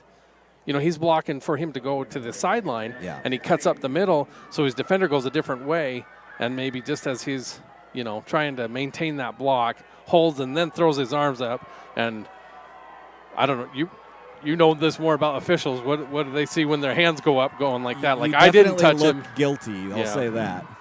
Back to pass. Hymas steps up. He's got room to run, getting to the outside. There is the speed down the sideline, picks up the first down and more to the 38-yard line. So the holding penalty doesn't hurt them. Hymas picks up about 18 yards on the run, and it is 1st and 10 from the 38-yard line for the Rams. Yeah, once he got outside or, set up to throw the ball and then worked his way to his left side, that field opened wide open for him, and he doesn't need much room to pick up some yards. Definitely fast runner when he gets to any sort of daylight. He can kick it into another gear. Jones to the right of Hymas. Hymas rolling right, looking downfield to pass. Now he'll turn upfield to run, split some would-be tacklers, and held up at the 33-yard line. Going to pick up about 5. So 2nd and 5 upcoming. And this is where Hymas is at his best. He can throw, but, man, he can run. And when he has those options out there, the Mavericks have to respect that he can put the ball downfield if he needs to, but they've got to really keep an eye on him because he can take off and pick up big yardage in a hurry. I just noticed on that play, he's rolling to the right. Once he put his foot down, knowing that he wasn't going to pass anymore, it was right up the field, and it is fast. So he does kick it into a different gear when he's rolling around, and then goes. Back to passes, Hymas stepping up, throws it short. It's caught. Gonna be a little, I don't even know, maybe a yard. It's gonna be 3rd and 4 upcoming. I'll say this though, the Mavericks defense has kept him in check because, like I said, he averages almost 90 yards a game. And the Mavericks, they've held him in check. This defense is stout. They're good up front. They don't allow big yardage up the middle. And then the end guys, they contain and they keep everything back towards the middle where they have help to tackle. They have done a great job defensively, have the Mavericks. 1:01 left here in the 3rd. Hymas with Jones to his right, back in the gun, all by himself. Let's go of it. It's caught at the 20 and then taken down for a first down. Tackle made by number 7, Kai Ackley, but they're in the red zone are the Rams. 55 seconds left here in the 3rd. 1st and 10 for Highland. Yeah, that receiver broke in, and the ball was right there on him, and the good thing that, the defender was right there too, made a nice tackle. If he didn't make that tackle, he was going to go in for a touchdown. There was no one else behind him right there. So a nice open field tackle by the defender there, but they did get the completion and the first down. 5 wideouts. Kai Callan goes in motion. Hymas takes off but gets caught from behind. It really got bunched up at the line of scrimmage. Nowhere to go and no gain. It'll be 2nd and 10, 15 seconds and counting. That may be the last play of the 3rd. If it is, we'll switch ends. We'll go all the way down here to the south end on the 20-yard line, and that will be it. It'll be 2nd and 10 when we come back for the 4th quarter. We'll switch ends of the field. This is 5A state football playoffs here on IdahoSports.com. We will be right back. I love Lookout's campus branch. The vibe and the service, But with digital banking, it all comes to me. My customizable dashboard provides all my information. Accounts, cards. Anything else? I'm good. Bill pay, even my credit score. Gotta go. I mean, you gotta go download this app and upload convenience today. Blackfoot Communications is and always has been deeply committed to the communities we serve. We strive every day to provide exceptional customer experiences and a vision to bring fiber-based services to every home and business in our service territory. This year, we're beginning our fiber construction to the Island Park area in Idaho. To learn more, visit goblackfoot.com/IdahoSports. Good luck in this year's tournament.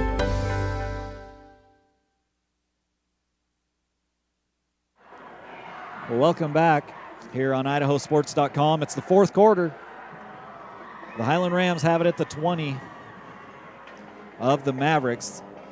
2nd and 10 there from there, just inside the 20. It was 10-7 at half. No scores in that third quarter, or 10-17, excuse me. It's still 17-10.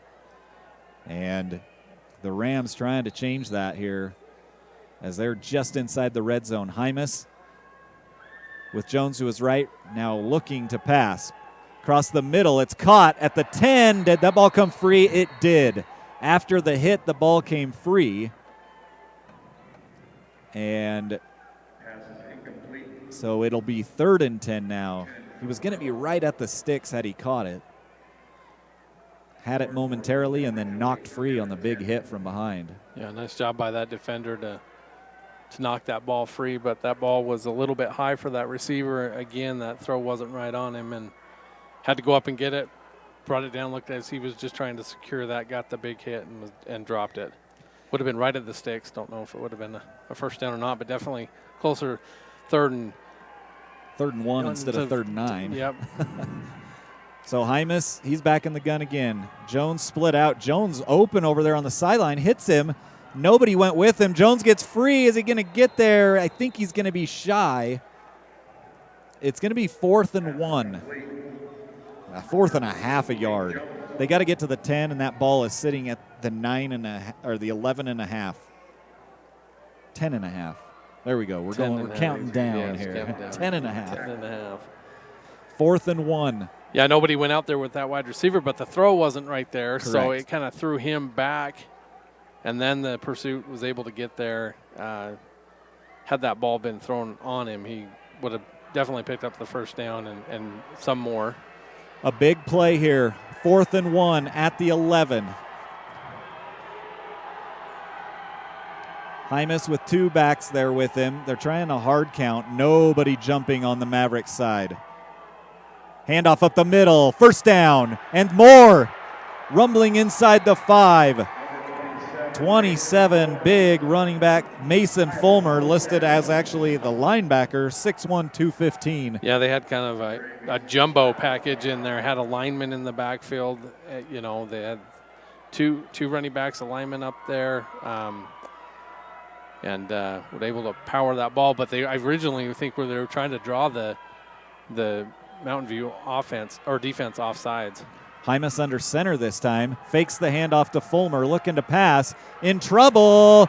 Goes down.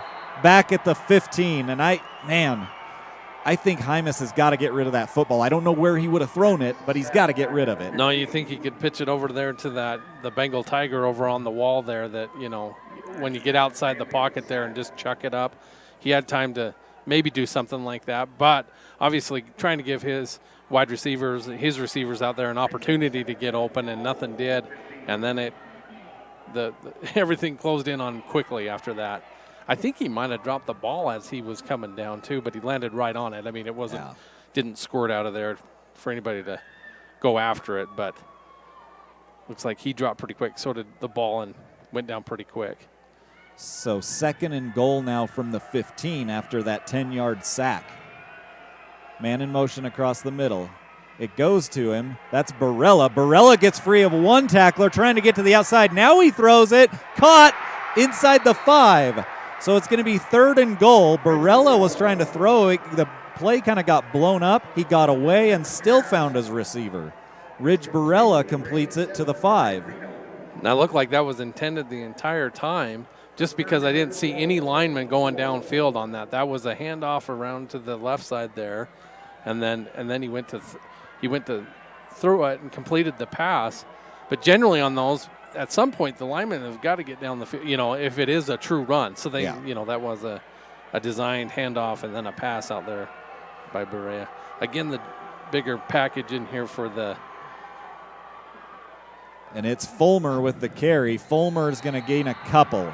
So now it's 4th and goal from just inside the 3. And, man, what do you do here if you're the Highland Rams? 9:16 left here in the 4th, so still plenty of time. But it doesn't look like the field goal unit's coming on. This looks like the Rams going to go for it on 4th and goal. Now, you might see again trying to draw them off sides. I don't know. Hymas fakes the handoff. No, he hands it off up the middle. Touchdown. There's the sign. The Rams drive it in from 3 yards out. The ball carrier, it's Fulmer. The big linebacker gets the call. Mason Fulmer pounds it in, and it is 17-16. The PAT will tie it. Just a nice power run from the 3-yard line off the right side of that offensive line. They got a push there. I thought he was going to pull the ball. I thought he faked that handoff, but handed it off to him, and they barreled it in and got it right to the goal line and got the score. PAT is up, and it is good. So the Rams, with a nice long drive, started in the 3rd, ended in the 4th, and with 8:53 left on the clock, we are all tied up here at Holt Arena. And quarterfinal action here in the 5A state football playoffs.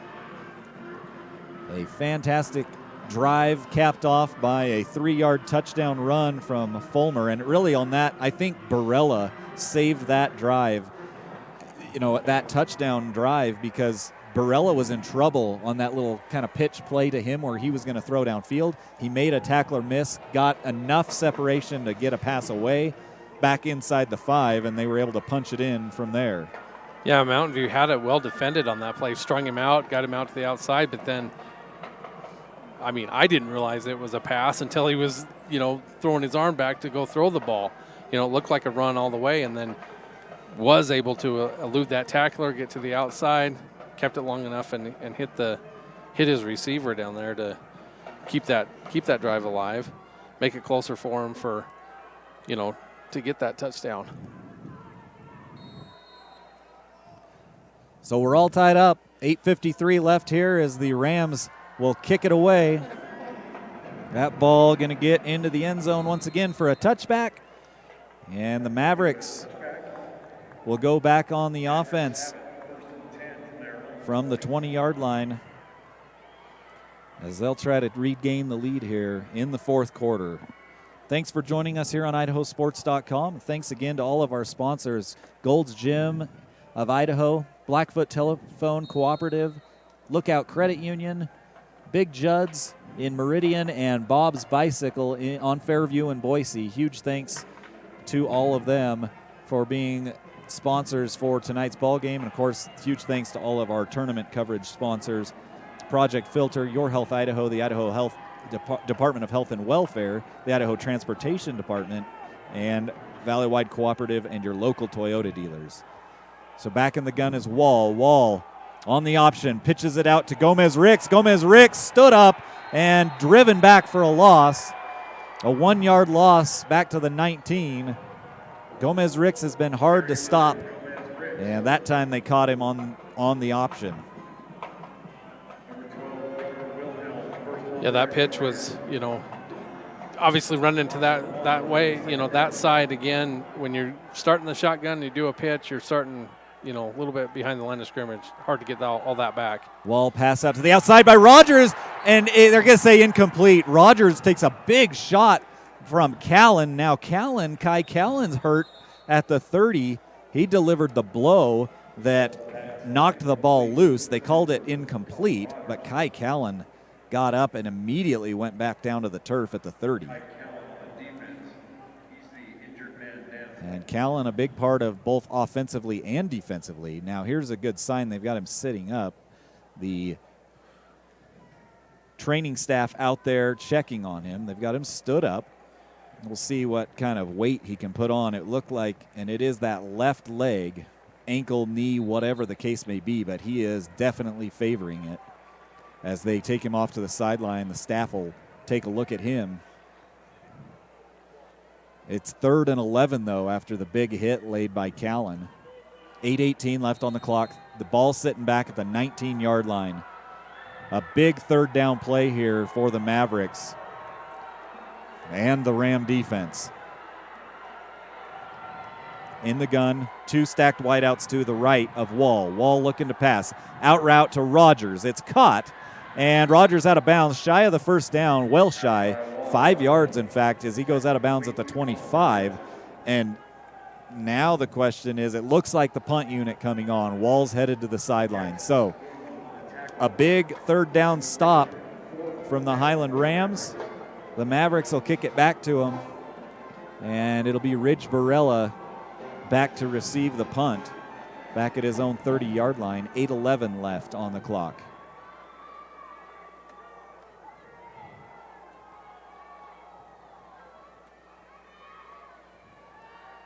No pressure, and again shanked off to the right and caught out of bounds by a Highland Ram player on the sideline. He caught it all the way up here to the 45. So they'll say out of bounds at the 45. I think that was a beneficial spot for Mountain View, honestly. Yeah. It was caught out of bounds by a Highland sideline, one of the players over there at the 45, and that's where they marked it out at the 44, actually, of Highland. So 8:04 left on the clock. Good field position here for the Rams. And now the Mountain View defense looking to stand up big here, get the football back for their offense. Hymas in the gun with Jones to his right. Barella in motion across. They hand it off to Barella. Barella trying to get to the outside. Stiff arm, not going to get free. Tackled for no gain at the 44-yard line. Great job by the Mountain View defense, just able to, keep that strung out. They didn't get beat around the corner there. They strung it out.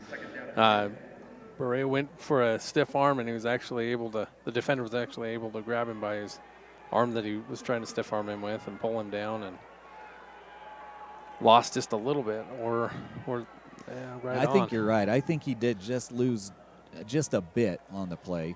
7:23 and counting here in the 4th quarter. The Rams have it 2nd and 10 from their 44-yard line. Just by definition, a bit would be probably about the length of the football. Yes, exactly. A bit. Just a little. Hymas all kinds of time. Now he's in trouble, going to run. They're going to have holding way back here, and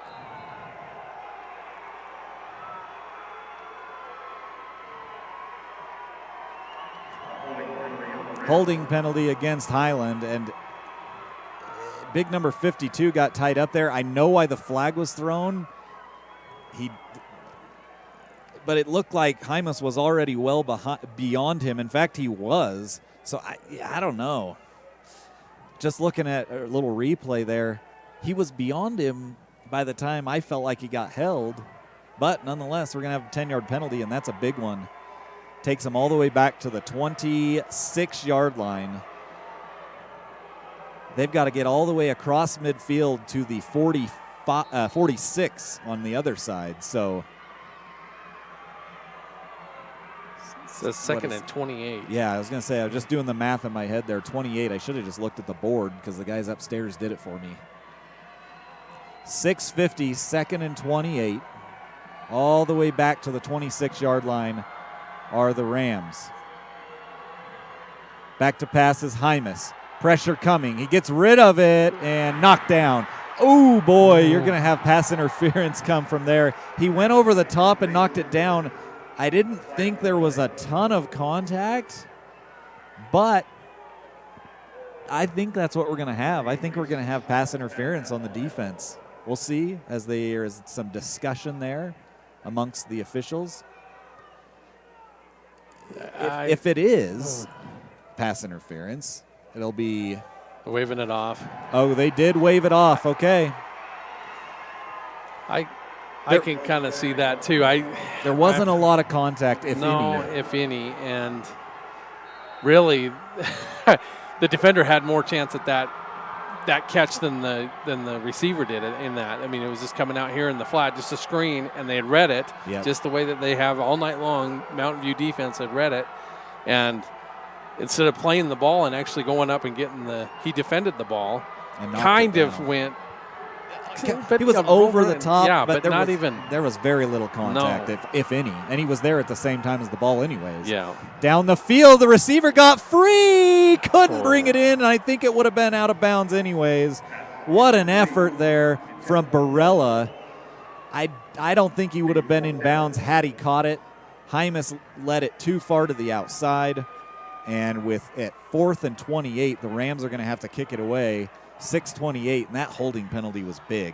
Yeah, that was a big holding penalty, but that was a nice ball there. That he kind of threw him open on that as Berea's going for the ball there. It probably would have been out of bounds, but he's going for the ball. He creates some distance between him and the defenders and had a chance for a nice reception, but didn't make it. Great punt. Nice spiral. Takes the return man all the way back to the 31. Hits off a couple defenders, still on his feet. Now he's losing ground back to the 29-yard line. Good coverage by the Rams. McBride just ran out of room to go. Good effort by McBride on the return. So here we go, folks. 6:15 left here in the fourth. We're all tied up.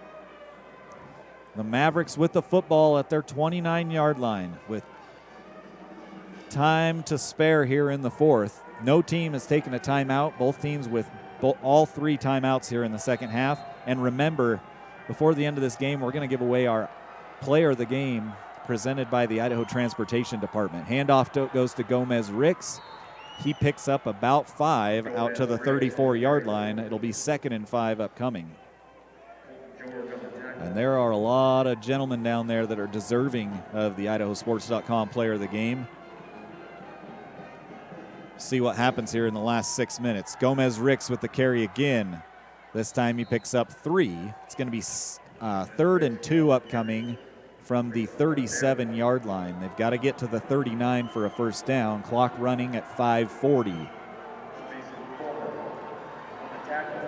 I wouldn't be surprised we see it on the ground here. Gomez Ricks back there with Wall again. One wide out to each side.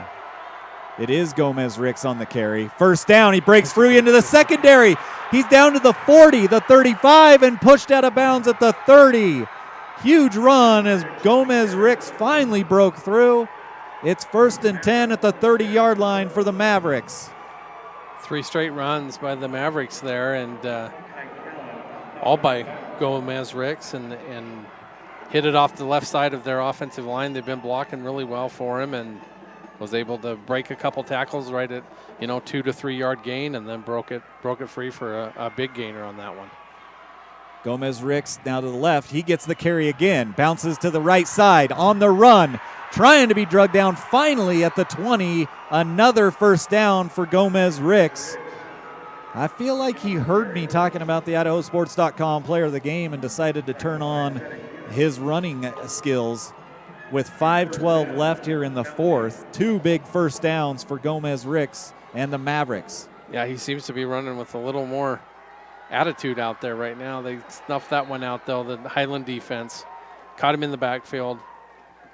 Yeah, just maybe a yard gain there, as you're right. They got through, did Highland that time into the backfield and slowed him up. But inside the red zone now officially are the Mavericks. 4:45 left on the clock.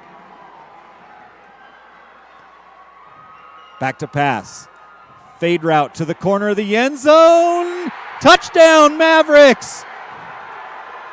He hit him in stride. It was 21, Mekhi Patwell. He's tried to target him a few times, and that time he hit him in stride. Touchdown, Mavericks. It's 23-17 with 4:34 left on the clock. That was a nice pass from the quarterback there, and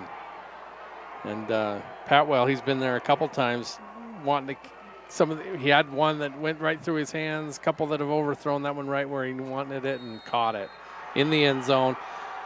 Decent defense on that too. It just was a great throw right where he needed it to be, and there you go. Mountain View scores the touchdown, and see what Highland can do now. Mountain View knocks through the PAT. It's 24-17 after that with 4:34. Remember, we're going to have our IdahoSports.com player of the game presented by the Idaho Transportation Department. A beautiful 20-yard ball from Wall to Patwell to put the Mavericks up 24-17. 4:34 left here in the fourth quarter.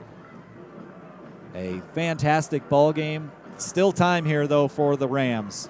4:34, that's longer than I feel like most of the average drives in high school football, so still plenty of time here. Now, you got to think that Connington's going to put this through the end zone, so more than likely the Rams will be starting at their own 20-yard line.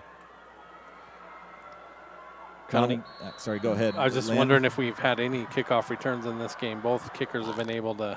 Yeah, both of them have put it through. That one well through the uprights. Cleared the crossbar by about 5 yards. So Connington a little juiced up after the touchdown pass from Wall to Patwell. Yeah, we'll see what they can do. I think punters and kickers like it in the dome here. Yeah, nice climate-controlled conditions. No wind. It's about 65, 70 degrees in here, probably 70. Maybe a little cooler down on the field. Well, here we go. Fourth quarter, 4:34 on the clock. The Rams with it, 1st and 10 at their own 20-yard line. Hymas in the gun, 2 wideouts to each side. Delay handoff up the middle, it goes to Jones. Jones not going to get back to the line of scrimmage. Tackled for the loss. That is number 8 on the tackle for Mountain View, Mason Shiles. Shiloh Jones in on the tackle as well. Just going to say that defensive line just not giving an inch on that, and getting the penetration, and linebacker coming up cleaning that up. So for a loss of a bit. That's right. Couple football lengths, maybe. Yeah, maybe 2 bits. Rolling right is Hymas, looking downfield. Nowhere to go with it. Now he's going to try to get out of bounds. Maybe got back to the original line of scrimmage. It's going to be 3rd and 10. 3:46 on the clock. Well, he picked up a couple, so it's going to be 3rd and 9 from the 21. Hymas got way more than I thought he was going to get out of that. 3:46 on the clock. Remember, everybody's got all their timeouts left, 3 for each. A good group of Mavericks made the trip over here. The fans across the way on the north end of this field as they're right there cheering on their defense here on a big 3rd down spot. 3rd and 9, Hymas in the gun, 3 wideouts to the left. It's thrown short, caught, they pitch it to the outside, down the sideline.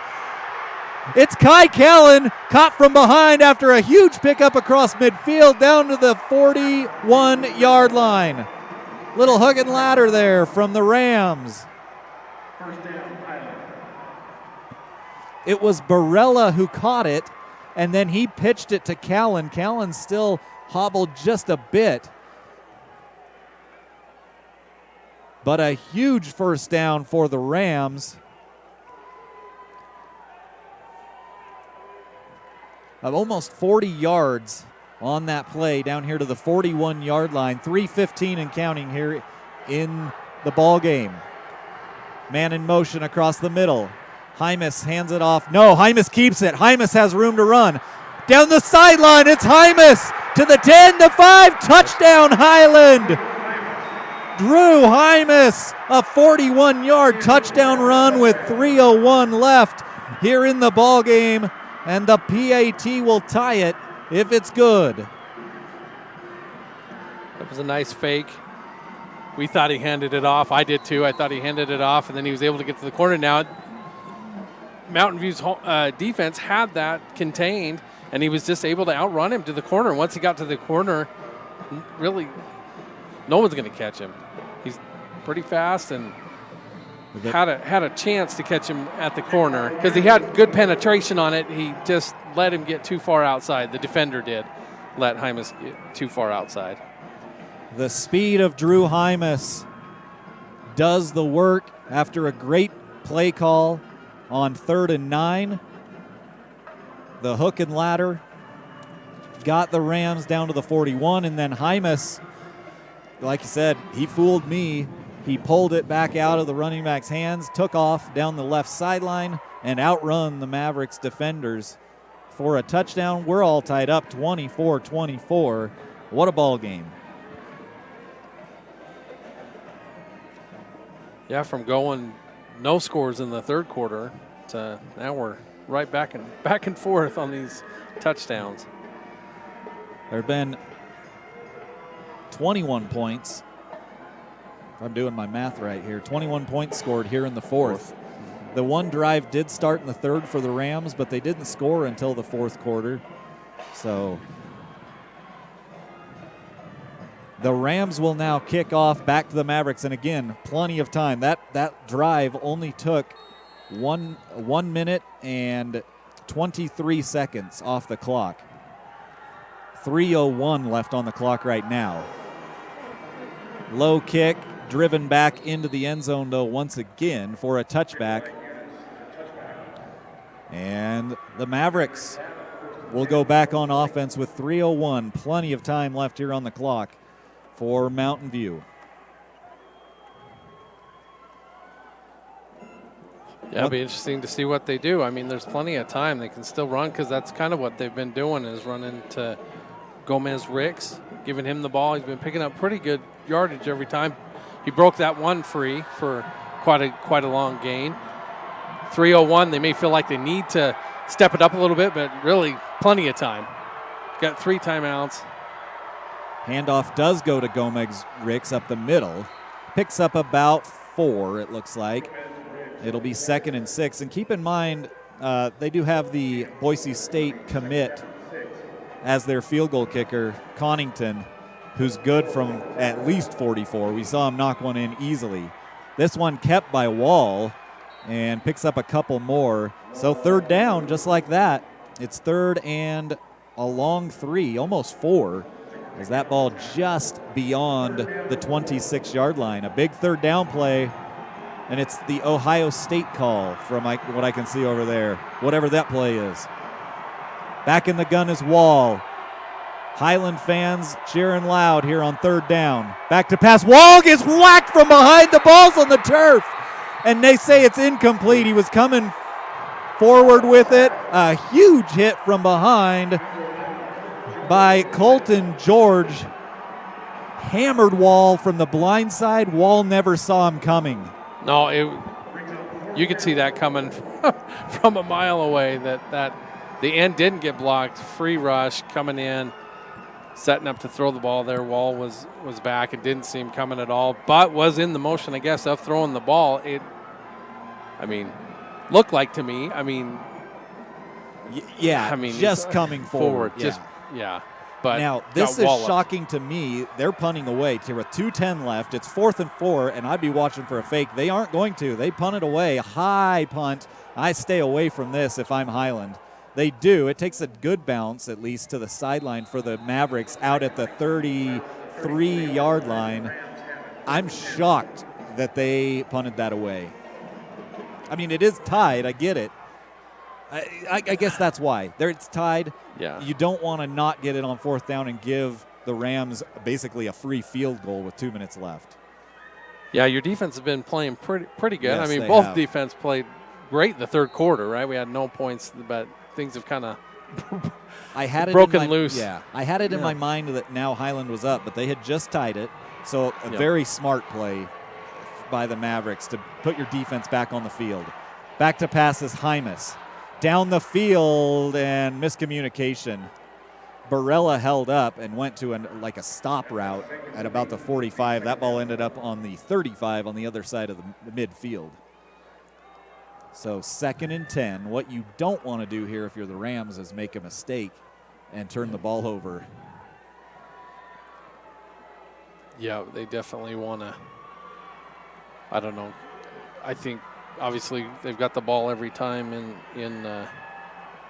Hymas's hands. You know, he kind of as he goes, this offense goes, and see what they can do on this drive. But definitely don't want any mistakes down on this end. Hymas back in the gun. He is back to pass, looking downfield. Remember, they've got a good field goal kicker too, and Hymas tried to make his cut outside and got sacked back at the 27-yard line.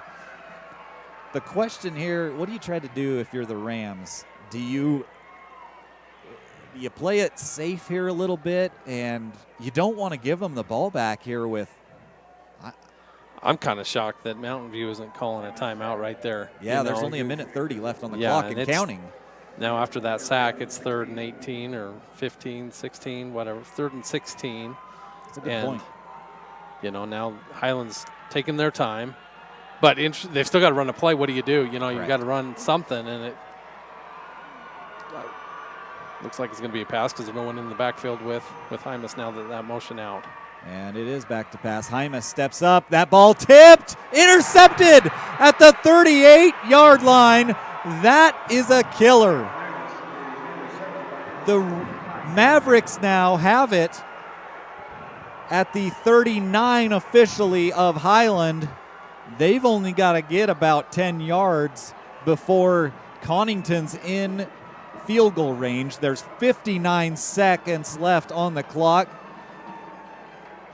That is, you almost wonder, should we have just run the ball and punted it away? But you can't predict that. Yeah, and it was a good defensive play. The defender tipped the ball up, you know, and that's what, you know, ultimately caused the interception, was the defender tipping that ball, and now Mountain View's in. Gomez Ricks with the carry down to about the 36-yard line, just shy of the 35. 48 seconds. Remember, they have all 3 timeouts, but they're just trying to get into field goal range, I think, at this point. You almost feel like they already are in some ways, you know. I don't they're know. Awfully close. Yeah. Gomez Ricks again with the carry. He's going to pick up more yardage. Still on his feet to the 20, the 10, the 5. Touchdown, Mountain View. Gomez Ricks broke free on a 35-yard touchdown run with 28 seconds left on the clock. And now the Mountain View sideline is going crazy. I figured we'd probably get 3 runs in a row no matter what, but that one obviously broke through and picked up the touchdown. Nice run by Gomez Ricks there. The PAT's up and good, and it is 31-24. Actually, no good. No good? It missed. I was sure that was in. I thought so too, but they called it off. No good. Yeah. It must have been off to the side.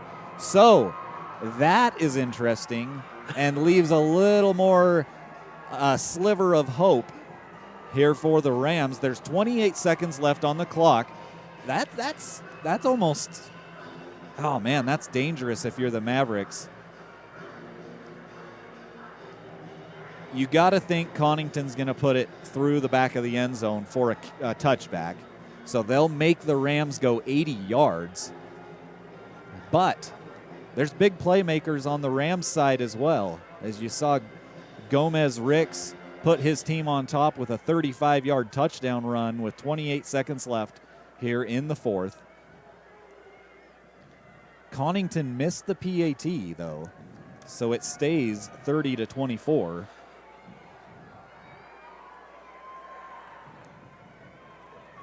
And a fantastic ball game here at Holt Arena. 5A playoff football action. Connington boots it away, and no question about it, that's through the back of the end zone. and for a touchback. So 28 seconds is what you've got. The Rams have all 3 timeouts, as do the Mavericks. A field goal is no good. You got to go the full 80 yards, and the PAT could win it.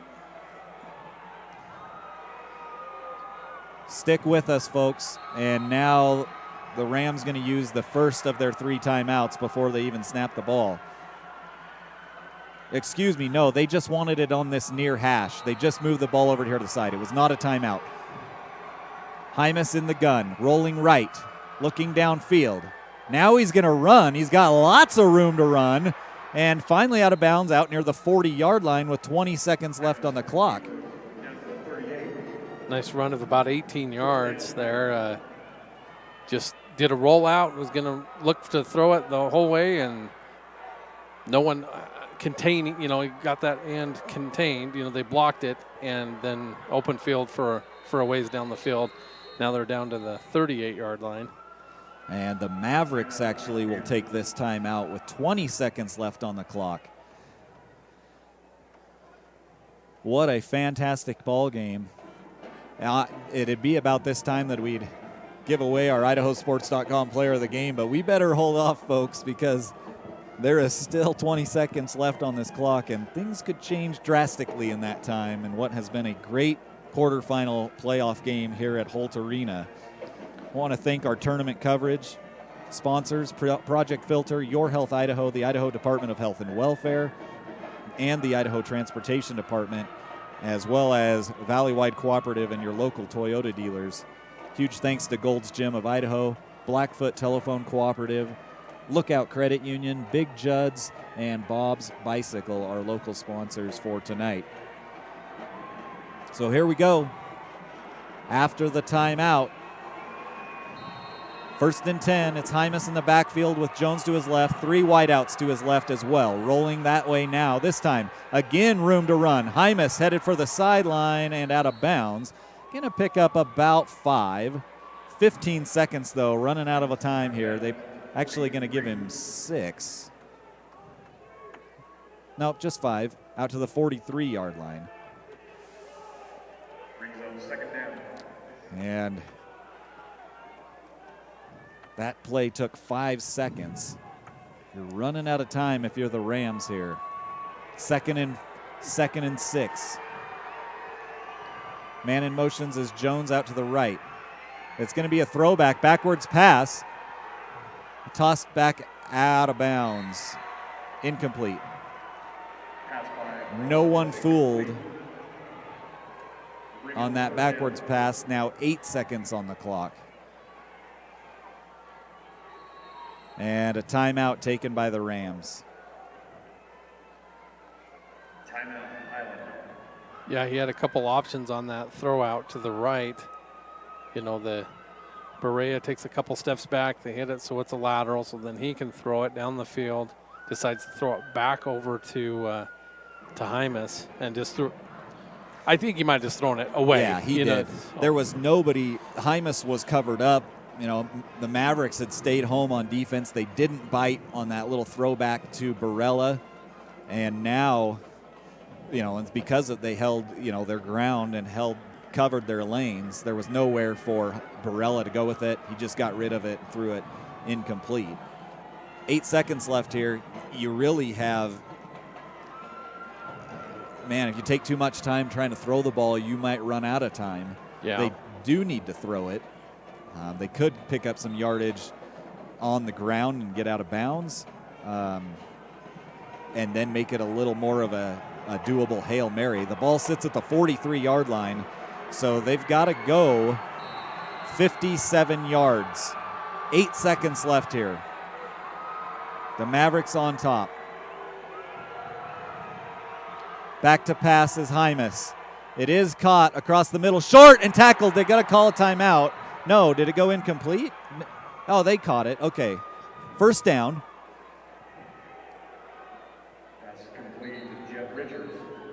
And the Rams do call the timeout. So the ball's sitting at the 46 of Mountain View now. 3 seconds left. You got one shot. What a great playoff football game here from Holt Arena to start our evening. As the fans have continued to pour in, we have another ball game after this, and so it's full on that far side of Holt Arena. Highland hoping for a miracle here. I mean, kind of wondering, thinking, what are they going to do? I don't know if Hymas can get the ball down that far. You know, so far every big play has been the hook and ladder. You know, I mean, he's got a decent arm, but I just don't know. I mean, this is quite a toss to get it down there. Maybe looking for, you know, something beyond just a pass, then a pitch or whatever. We'll see what happens. He's got to go 50 yards, and he's got the time to do it now. He gets rid of it. It's got the distance. It's intercepted, and that'll do it. That's the ball game. Picked off at the 5-yard line, and the Mountain View Mavericks come out of here with a W in a fantastic ball game. They win it 30-24. We're going to step away and take a quick break. We'll be back here for our IdahoSports.com Player of the Game presented by the Idaho Transportation Department. We'll be right back. Yeah, I know a little something about myths. Like the myth that speeding isn't dangerous. Oh, and that myth you can tailgate at a safe distance. Or that you could safely weave in and out of traffic. Don't be fooled by myths. You'll get yourself into a hairy situation. Stay focused on the road. Be a legend like me. Have you heard the one about Charlie over at Pay Lake? Look at that. The unmistakable swagger of someone fully covered with health insurance through Your Health Idaho. Health yeah! Enroll by December 15th and you could qualify for quality health insurance starting at $0 a month. I'm Rick. I live here in Rupert. The more that we can keep the virus under control, the better for everyone, and especially people with disabilities that comes with being aged, because usually have other underlying issues. I actually suffer from diabetes now, so that even increases my odds that if I do get the virus, it could be devastating for me. Taking the hard path isn't always easy. It takes courage and determination to do hard things. Quitting tobacco and vaping is possible. You decide when. We'll show you how. Learn more at projectfilter.org or call 1-800-QUIT-NOW. If a pedestrian is hit by a car going 20 miles per hour, there's a 90% chance he will survive. At 30 miles per hour, the likelihood of survival decreases to 60%. And at 40 miles per hour, it goes down to 20%. 10 miles per hour makes all the difference. You're in the driver's seat. You have the power to save lives.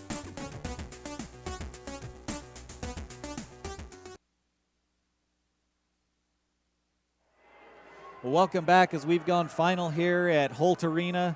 The Mountain View Mavericks come away with a road win, 30-24, in a fantastic ball game. The Highland Rams, just a devastating, tough loss here in this round of the playoffs, but a well-fought game. Both teams played great, but it's the Mavericks who come out on top. We want to give away our IdahoSports.com Player of the Game, and it was a fantastic ball game for this young man. And it's the running back, number 94, Valentine Gomez-Ricks. He just had a phenomenal game, especially in the fourth quarter. Picked up big first downs that the Mavericks needed, and then he breaks free with a 35-yard touchdown run with 28 seconds left in the ball game to seal the deal for the Mavericks. So congratulations to him, number 94, Valentine Gomez-Ricks, our IdahoSports.com Player of the Game, presented by the Idaho Transportation Department. Best game so far that I've called this year. I mean, great job on both sides of the ball for, obviously the winner goes on, loser, goes home because of, it's playoff time. It's just what happens. Highland played a good game, both offensively and defensively. And then, but man, we had an explosion there in the fourth quarter of points, and you know, Mountain View comes up the winners on that. You know, it always comes down. You think that last drive, throw an iron interception. You know, I mean, yeah, the interception hurt him. The penalty, the holding penalty that drove him back into 3rd and long, which forced them to really have to throw the ball downfield. That hurt. Just it's those little mistakes late in the game, you know, and good defensive play to tip that ball on the interception, you know, and they almost forced a fumble down here on you know, the defense of Highland almost forced the fumble as they whacked Wall from behind on that big play earlier, and just came up shy. Did the Highland Rams a tough way to end the season for those young men. But on the other side of things, the Mavericks excited to come out of here to live to play another ball game here in about, you know, next week. They will take a look at the bracket. They'll take on the winner of that Meridian Middleton game, and so that's going on tonight as well. So more than likely, they're going to face off against Meridian again this season, and Mountain View wants another shot at them to try to get the W. It was a 1-touchdown game before, and so they're looking to move on and try to knock off the #1 team in the state in the Meridian Warriors. Yeah, a lot of these, you know, play you again games have kind of come up good for these playoff teams. You know, we were talking earlier about some of these, you know, that they lost during the season to, you know, to the team, and then was it Nampa that Mountain View had lost during the regular season, then comes back first round, blows them out. Wonder what happened during the regular season. Last week we were here, we saw the same thing with the Skyline Grizzlies. They had lost a regular season game to Bonneville, pick them up again in the playoffs and blow them out. Kind of wondered what happened in the regular season. So, yeah, we'll see what happens, who they end up playing next week, and anything can happen in the playoffs. And you know, we kind of talked about it before the game, who we thought would win this game, and we didn't know. I mean, it was a toss-up. Toss-up either way, and it kind of played out that way. Highland had their opportunities, and Mountain View capitalized on their opportunities and ultimately won the game. And it's tough because it is playoffs, and you feel bad for these you know, that don't get to go on, but it's the playoffs. Winners move on, and we'll see what happens next week with Mountain View. And hopefully, you know, whoever they face off, they'll show up and be ready to play and you know, keep their season alive. Just a fantastic ball game here to start our evening at Holt Arena here on IdahoSports.com. This has been an IdahoSports.com game stream production of the 2022 Idaho High School Football Playoffs. Tournament coverage on IdahoSports.com is presented by Project Filter, Your Health Idaho, the Idaho Department of Health and Welfare, and the Idaho Transportation Department. Also brought to you in part by Valleywide Cooperative and your local Toyota dealers. Huge thanks to all of the sponsors for this broadcast that also made it possible, especially our local businesses. Want to thank Gold's Gym of Idaho, with locations in Pocatello, Twin Falls, and Idaho Falls, Blackfoot Telephone Cooperative, Lookout Credit Union, Big Judd's, and Bob's Bicycle. Huge thanks to all of them. And congratulations once again to our IdahoSports.com player of the game. Just a fantastic day running the football. Number 94, Valentine Gomez-Ricks for the Mountain View Mavericks. He had the game-winning touchdown, and on that drive, a big first down pickup for him as well.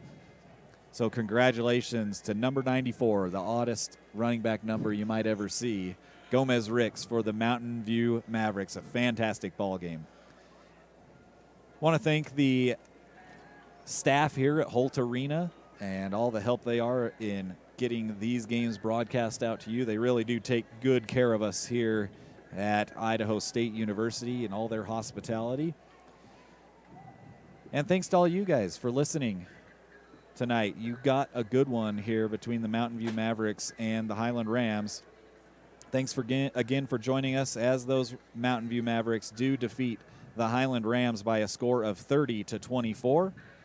For my broadcast partner, Lynn Frank, I'm Lauren Jensen, and huge thanks to everyone else behind the scenes at IdahoSports.com. So long until next time. If you just want to hear some more good football, the Firth Cougars 2A action taking on the North Fremont Huskies, a rematch of an in-conference rival here at Holt Arena. But thanks for joining us. More playoff football action across IdahoSports.com, across the state. Stick around for scores coming in on the Friday Night Flash. And next week we'll have more coverage for you. This is 2022 state playoff football here from the Holt Arena. Have a great night. Yeah, I know a little something about myths. Like the myth that speeding isn't dangerous. Oh, and that myth you can tailgate at a safe distance. Or that you could safely weave in and out of traffic. Don't be fooled by myths. You'll get yourself into a hairy situation. Stay focused on the road. Be a legend like me. Have you heard the one about Charlie over at Pay Lake? Look at that. The unmistakable swagger of someone fully covered with health insurance through Your Health Idaho. Health yeah! Enroll by December 15th and you could qualify for quality health insurance starting at $0 a month. I'm Rick. I live here in Rupert. The more that we can keep the virus under control, the better for everyone, and especially people with disabilities that comes with being aged, because usually have other underlying issues. I actually suffer from diabetes now, so that even increases my odds that if I do get the virus, it could be devastating for me. Taking the hard path isn't always easy. It takes courage and determination to do hard things. Quitting tobacco and vaping is possible. You decide when. We'll show you how. Learn more at projectfilter.org or call 1-800-QUIT-NOW. If a pedestrian is hit by a car going 20 miles per hour, there's a 90% chance he will survive. At 30 miles per hour, the likelihood of survival decreases to 60%. And at 40 miles per hour, it goes down to 20%. 10 miles per hour makes all the difference. You're in the driver's seat. You have the power to save lives.